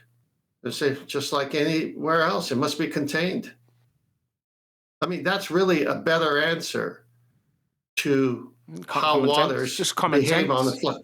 Yeah, just common You're just sense. sticking Now to your they'll common say, sense. well, I mean, you know what I mean? You don't believe that water things can have pressure without containment, do you? I mean, that would be stupid, wouldn't it? So it's obvious to assume that the containment must be there. And I think that the blue sky, we've been told that the light rays are, and the reason because certain particles are filtering out certain rays of the light, and that's what gives us a blue look. Well, you look into the ocean, it's blue. Like, where is this blue coming from? Hang on, It's because of the light Tommy, rays, obviously. But if it's just reflection of the deep blue, would be like black, wouldn't it? Like what we see out in space. What if that's the deep blue? Tommy, let me finish my point. Stop going into the deep blue stuff. Yeah. I'm not talking about deep blue stuff. I'm talking about if you say to me, is this piece of lumber straight or curved? I can give you an answer just by looking at it and run my hands across it. It's that simple. So if someone says to a flat earther, well, how are the waters contained on the flat earth? You say, well, it must be contained. You're exact. The word is in the answer. It has to be contained because I know how water works. See, if you want a bowl of water, you need a bowl, or else you ain't gonna have a bowl of water. Oh, so you're saying the earth is, contained. I mean, it's logical to say it's contained. I mean, if you look out into space or whatever, or however you want to look at it, whatever that is that you see at night, that to me doesn't seem like it's just empty either. It looks like there's material in it in a way. Even some of the cosmos, people say they're giant gas clouds of hydrogen. So if gravity is attracted to hydrogen, which is a gas, then why is the gas expanding in all directions in these cosmos? Tommy, I let you see gases not behaving the way. Yeah, that you they answered your own question. predict. They say it's attracted. It's going to be attracted to the center of Earth. That mean it's going down. Go boom boom, 9.8 meters per second, and it isn't. As you rightly point out, it's expanding in all directions. Tommy, right. I understand your frustration, 10th. Tommy, I put that out there so that you can give the dichotomy, the other side of it, and you went to outer space. So let me help you, if I may. So the baller would say, no, we're a ball spinning, and we've got an R value, and we've got gravity. And you say, well, show it to me. Describe it first so I know what you're talking about, and then show it to me in reality. And this is where they all fall apart because there's no R. And so in that simple back and forth, the flat earther could say, water must be contained. And the baller's going to say, well, yeah, it's on the ball and it's contained by gravity. Oh, this is interesting. What else is gravity? What else are you going to ascribe to gravity? What is gravity? And this is where they die. First, they got no R value. Then they got no gravity. Einstein took care of that. Even the ones that do describe gravity and they go, it's the large distribution of mass, causing an effect. It's just not even actually a force when Einstein explains it. And then usually most flat earthers can explain the intricacy, the details of gravity better than most globers that believe it. And I was one of them when I came in here, same as everyone else, really. All right, Tommy, where's your R? You come with more confidence than less knowledge. Tommy, where's your R for your gravity? I don't even know. Listen, that was the first thing. I never knew what R was. I've never known what R is. Apparently, it's supposed to be the radius, the geometric horizon of the Earth. Well, when you were a glober, that's been debunked by the black swan, hasn't it? So when you were a glober before you became a flat earther. Oh gosh, guys, one of you's got to Tommy has yield. earplugs in. Talking across each other, one of you's got to yield. Tommy, when you were a glober, what do you think Earth was? A sphere or flat?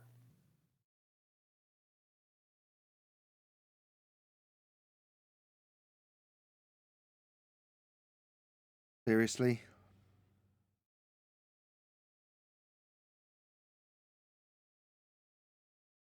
So What when kind he's of addressed, he question was needs to that? speak, and when he's not addressed, he does. Who said that question? I think his last words were, "I need to go." Oh, okay, fair enough. Okay. No, I'm still here. I Someone just said- had to get my food. Let's have my food too. I love it. This is you, Anthony. That's what you're like. Don't be blaming me. Sorry, I've my done it headphones like on. me Blaring twice in the like microphone. 1,000 shows.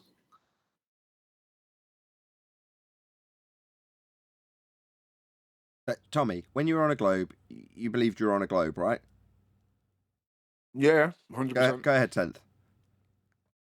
Okay, so when you're on the globe, you believe you were on the globe, a sphere, and you didn't think there was a radius?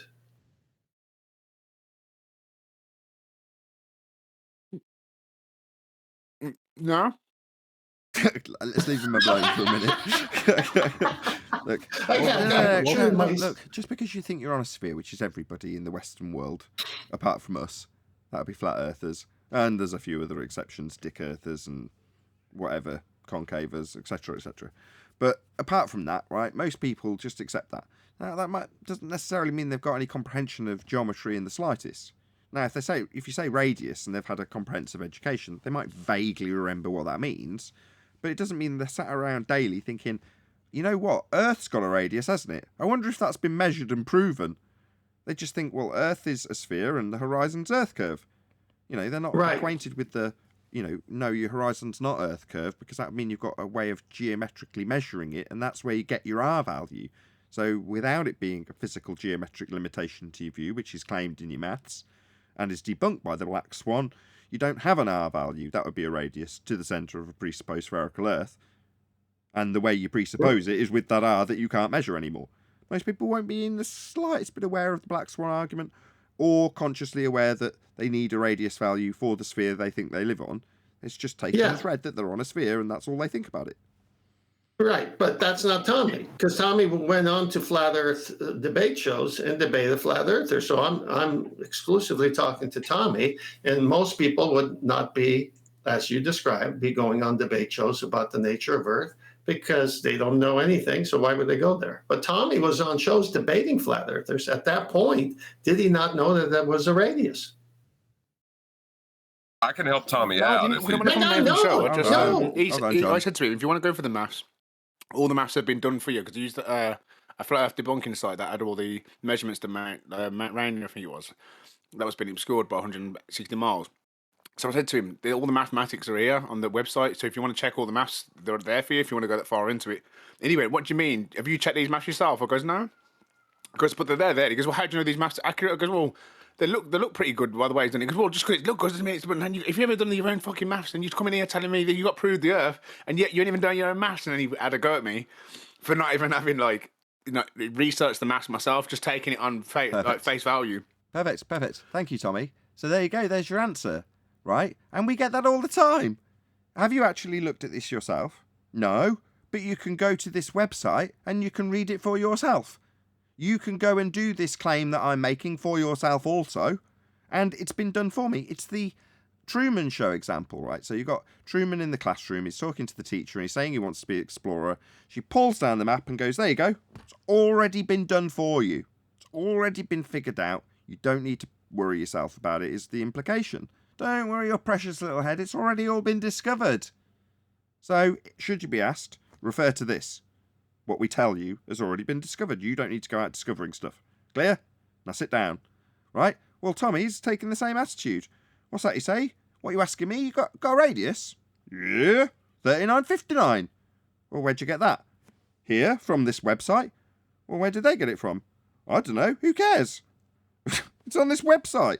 Wouldn't not be on the website unless it was there, and there it is. 3959 says it in miles. What more do you want?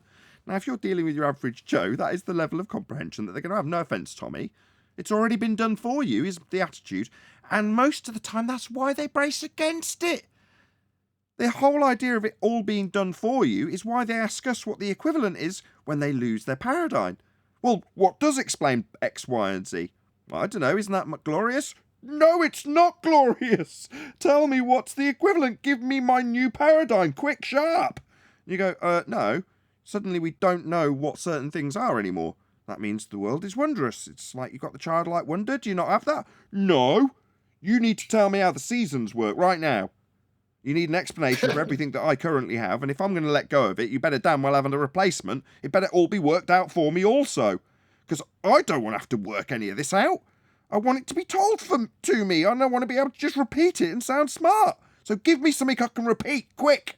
You go, no, all I can give you is a childlike wonder of not knowing and the possibility of you being that person that actually finds out. Isn't that good enough? No.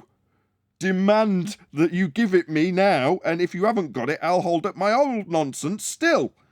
Because that's just, that's something that everyone else still agrees with. So, no, give me an explanation or I won't let go of my old paradigm. That's what you end up dealing with. They want it all worked out for them. It's sad, but true. That's most of the world. They want to be spoon-fed their information. They don't want to find out for themselves. They don't want to do an investigation. And if they did do any investigation, do you think they'd be doing primary source research, digging back through history? Would they? Hell! They're not like us. We are the 1%. We are the minority. We are the unusual few who have pricked our ears up, flicked through the books, had a little dig, and then kept on digging. Now, a lot of that's described as falling down a rabbit hole. And ain't that just the truth? But the more you get into the rabbit hole, the more you find you've been deceived. The less you actually realise, i.e. the less you actually know. And in many ways, it makes you feel humble for your own ignorance. What you thought you knew, and everyone around you still thinks they know, isn't actually the case. Now, if you can't cope with that, which is most of the people who get here, then that's not our problem. We don't suddenly have to launch into explaining how relative density disequilibrium works. That's not my job. I don't care. I've got no interest really in the subject. Got to be honest. The sun fascinates me. Moon, definitely. Stars, oh, absolutely. I crick my neck and literally give myself neck injuries looking at them, with my kids talking about them. Fascinating. And it's the thing I'll know the least about. At least with relative density disequilibrium, you can get into a description of it with a second-order entropic effect. I can't do that with any of the sun or the moon or the stars or any of that stuff. And that's wonderful. I like that. That makes the world a magical place instead of a boring place. But people don't want that. They want the explanation given them on a plate so they can get on with their day and worry about what's on TV. Well, you just described... when I first... Go on, John. I was going to say, when I first realized the Earth's flat, I was like that night I went to McDonald's and I was looking at the moon and it had me entranced. Like I was just kind of dealing with the repercussions of, the Earth not having a radius. And some people drove by and made fun of me for looking at the moon. People did that to me long before Flat Earth. Watching Venus, watching it stick around for a prolonged period of time, watching the moon rise, things like that. I used to drag my wife out before she was even my wife, before Flat Earth, before all of that. The stuff in the sky is absolutely beautiful and fascinating.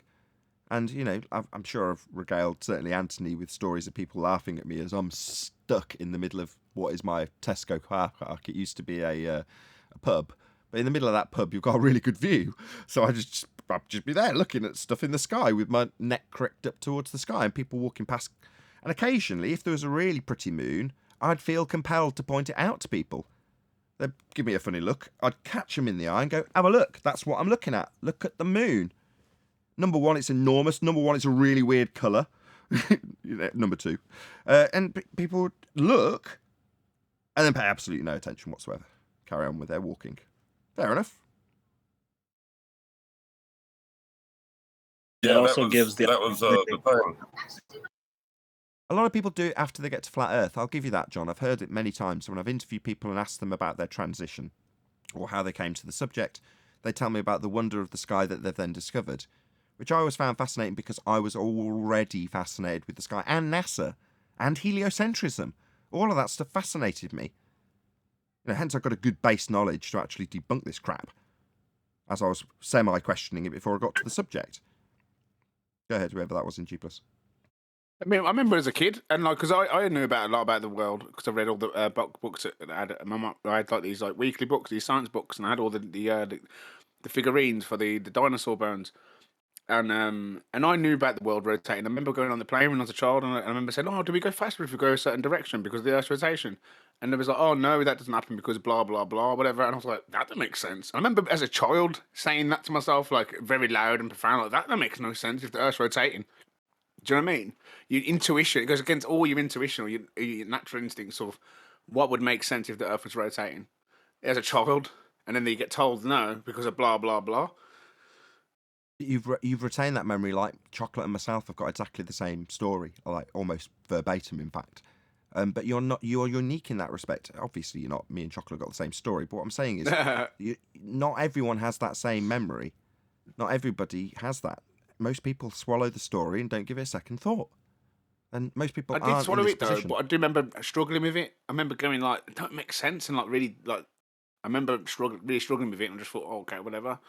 You know what I mean? But going back to it, you think to yourself, maybe I knew more than as a child than I did as, growing up because of obviously the programming kicking in and thinking, well, that, like you say, the Coriolis, you're screaming it at them every day, Nathan. You're telling them one object leaves the other one. It rather is separate from the object and rotates, or it does not. No middle ground.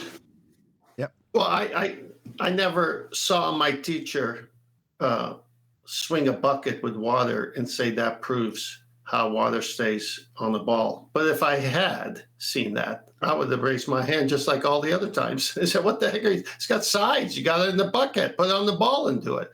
And that's what I experienced, when I was in school and this programming was coming. I fought against it. I told him I thought this was nuts. And he said, yeah, I know. I just have to teach it. With me, I got the description, then swung the bucket round. But same as Chocolate, I think. But in any event, not everybody does that. Not everybody comprehends it. And having that memory is something that is, fairly unique to flat earthers, and not all flat earthers at that. But in terms of things like your dinosaur question, I've got a great example of someone who's taken that to the nth degree in John Le Bon. So JLB channel, check him out if you wish. If he's still around, he does cover subjects that often get him kicked off YouTube, but such is life. But he took primary-based research to the nth degree when it came to the holotype specimens, which is the original bones that they then derive out into the plasticast and plastic models that you see in the museums. Yeah. So he went to this right in the middle of nowhere, right in the centre of Australia, just miles away from anything, and went and had a little look and got the full story from them, had a look at these wood-looking things that didn't resemble a dinosaur in any way, shape or form, and you're told this is what that is. It's XYZ bone. And from that, in some cases they've got a fair percentage, and most cases they've got hardly anything. But he went and had a look at what they'd dug up and what they were claiming it was. As it's on show at a museum in the middle of nowhere where no one goes, that's falling apart and has got no tourism trade, JLB went there and had a look. And you think that's what you've got to do if you're questioning this stuff, if you want to have any validity in your claims that you make to debunk it. Because most people will just buy into the story. They're not going to travel to the centre of Australia to have a look at the holotype specimens of the dinosaurs that are claimed to be out there in the plasticasts. People just don't do that. So you've got to admire people who do. when there's a subject that's of interest to them. My wife, although she's not really gone to that sort of extent that JLB has, she got me into that subject. Started questioning with the validity of the dinosaurs and wanted to go and have a little look at the museums and what they'd actually got on offer, because she couldn't quite believe that they hadn't got real dinosaurs. You're like, no, not at all. It's like, well, let's go and have a look and have a question and ask a few people at the museum and see what they've got to say for themselves. So that's what we did before we had kids. We'll probably do it again, but we won't be necessarily showing them around the dino part of the museum, because certainly at the Natural History Museum in London, or whatever the big museum is with a massive dinosaur, they're getting rid of it. You know, they're like, okay, we've come to see this dinosaur, asking a few questions about what parts of it were made of what, and they said it's not going to be here. They're just going to get rid of it because they're going to put something real here, which would be the giant blue whale that I got stashed in the back. So, like, we asked them, like, well, what's going to replace it? And they told us, and we had to dig our way through the museum to find this giant blue whale, which was absolutely enormous, just stacked in the back with all this other stuff. You know, unlike the dinosaur, which is in the main entrance hall, absolutely enormous. In fact, I'm sure we'll go back if it's got that blue whale in the entrance hall. I'm sure it'll look glorious, but that's a different story. Well, you know, I have a little bit different experience because I understood the arguments based on a measurement of a dip angle measurement that you could calculate R from.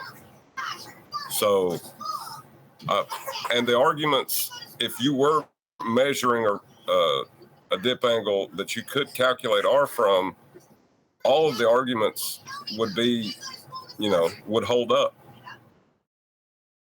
So, like, I think that's why R is so important to me when discussing this subject. It was your point in regards to Raichi and Fight the Flat Earth, right? Regardless of the subject matter, they're going to need R. If you're asserting mass 2 as the centre of Earth, you're going to need R for that. So, if they're making these claims of gravitation, in most instances, in fact, with most globe claims, you can ask them for R off the bat. It's not like asking them for scientific evidence. It's not so big a chainsaw. You know, it's a bit more of a shiny knife. In other words, you recognise that if you run your fingers down the edge of it, you're probably going to get burnt. But by the same token, it does just chop everything around you to smithereens. You know, it's a samurai sword is asking for R. You don't necessarily have to know why, although it launched into why you'd have to know the Black Swan in the live show. By the same extent, it is that kind of it's just a lethal tool where, you know, you don't necessarily have to have a great knowledge of why you're asking for R to just pick that samurai sword up and remove a fundy's head with it. Nathan, this is why what John said is so important with the sextant argument. In their mind, a dip angle measurement is for the curvature of the Earth. Well, you got to have R for that. In nautical navigation with the sextant, or any use of a sextant, dip correction is getting your eye to the height of the sea surface so that you can have that bottom baseline all the way to the GP of your star or sun. That could be thousands of miles away. So if dip measurement with a tool as precise as the sextant is height above sea level, and then you have the flat baseline, that name, dip measurement, is not a good name because they're trying to tie it to Al-Biruni somehow. But he never had it. Well, it's there to convolute the argument with anti-flat earthers, I believe, in terms of the acquisition of dip correction with a sextant. But I've been thinking about this before we get into how it's a bad terminology, because they've got a horizon dip measurement as almost depicted on screen here, where they would use trig for a triangle to acquire R on a different arm of the triangle. But in terms of sextant-based dip correction, the sextant-based dip correction is done to acquire flat geometry for the base of a triangle. When I say I've been thinking about it, I've been thinking about how and why this correction's done, and how we will detail it less than concisely in terms of what it actually means. You're using triangles, and the reason you do the dip is to acquire the pure geometry. I can't remember if it was Brian that was highlighting this. Originally 10th Man, of course, because this is his thing. But originally this was described by 10th Man as cutting through the refraction. Well, no, the dip correction is done to acquire pure flat geometry for the triangle. That's why it's done. They can bleat all day about how they're utilising this depiction on screen of a horizon dip. That would be the horizon falling away from your vantage point. But that immediately eradicates the actual purpose of the sextant, because you're going to be using a flat base triangle with a 90-degree angle at it being the GP of the star. So the moment you describe what you're actually doing with the tool, well, you need the dip correction to acquire flat geometry for triangulation. That's the most concise way I can sum that up, because it's important. Brian was right when he got very angry initially when we started getting into this conversation, because he's like, no, the dip correction's super important, because once you've done it, you're at the pure geometry stage. Well, pure flat geometry with a straight line to the horizon. But because you're above the waterline, which is the actual flat earth we're standing on, you've got to correct for that to get flat geometry for a triangle. So the dip correction is being done to acquire flat geometry for triangulation. Cool, huh? Yeah, it's very good. They're both actually true. When I said that it cuts right through refraction, that was a refraction argument.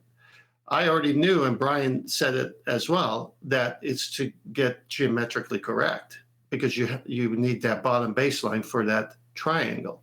So when I said it, it was like it was at the height of all the ballers saying, "Oh, but it's refraction." And I said, "Well, fine. This thing works thousands of miles. It cuts right through refraction." Then when you want to say, how does it work? You're going to say, well, it needs a baseline for a triangle. And that's what the dip correction does. It takes it to the water level so it can be flat all the way to what? The GP of the star or sun that you're shooting. And so it's over for these guys, because the Black Swan is going to have a heyday, because the sextant is bringing everyone to the Black Swan. That's the beauty of it. Indeed. Yeah. Oh, go on, you can have the last word, John. Go on. I was going to say, yeah, the whole idea of refracted curvature, the sextant guts that, just destroys it. The sextant accepts refraction. There are tables for it, but it accepts refraction in the proper definition. That's what it allows. So, I mean, Brian, we're having a chat on this.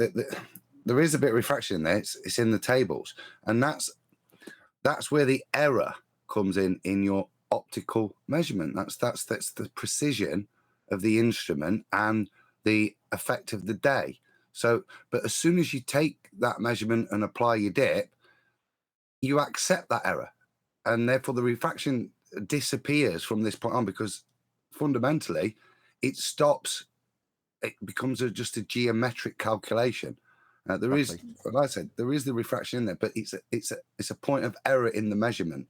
And once you've accepted that, you move forwards. Now, there are slight error tables. They are standard refraction. What they don't do is apply a 7/6R function to them to move them into a completely different place. Correct. In other words, the dip correction is purely done to give you flat geometry for the triangle, the base of which is going to be flat and have 90 degrees to the GP of the star. Ergo, the only reason for the correction is to give you flat geometry. The sextant can only work on a flat plane and cannot work on a curved surface, because you need two straight lines to acquire an angle to do the triangulation. The dip correction, I'll say it one last time, is only done to lower that to the ground to give you flat geometry for the tool to work. But with that, I'm going to say another massive, huge, enormous thank you to both Discord and G+ panels for making today's after show possible. And of course, a massive thank you to all of you in either Nathan Oakley 1980 or Nathan Oakley premiering streams for hopefully smashing the super chat, liking, commenting, sharing, subscribing, hitting the PayPal link, joining as a Nathan Oakley 1980 channel member, and all that good stuff. Also, below this video, you can get £50 for swapping your UK electricity supplier to Octopus Energy, especially important if you've got an electric vehicle. I've been Nathan Oakley, and I will see you all in the next video.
lonely day.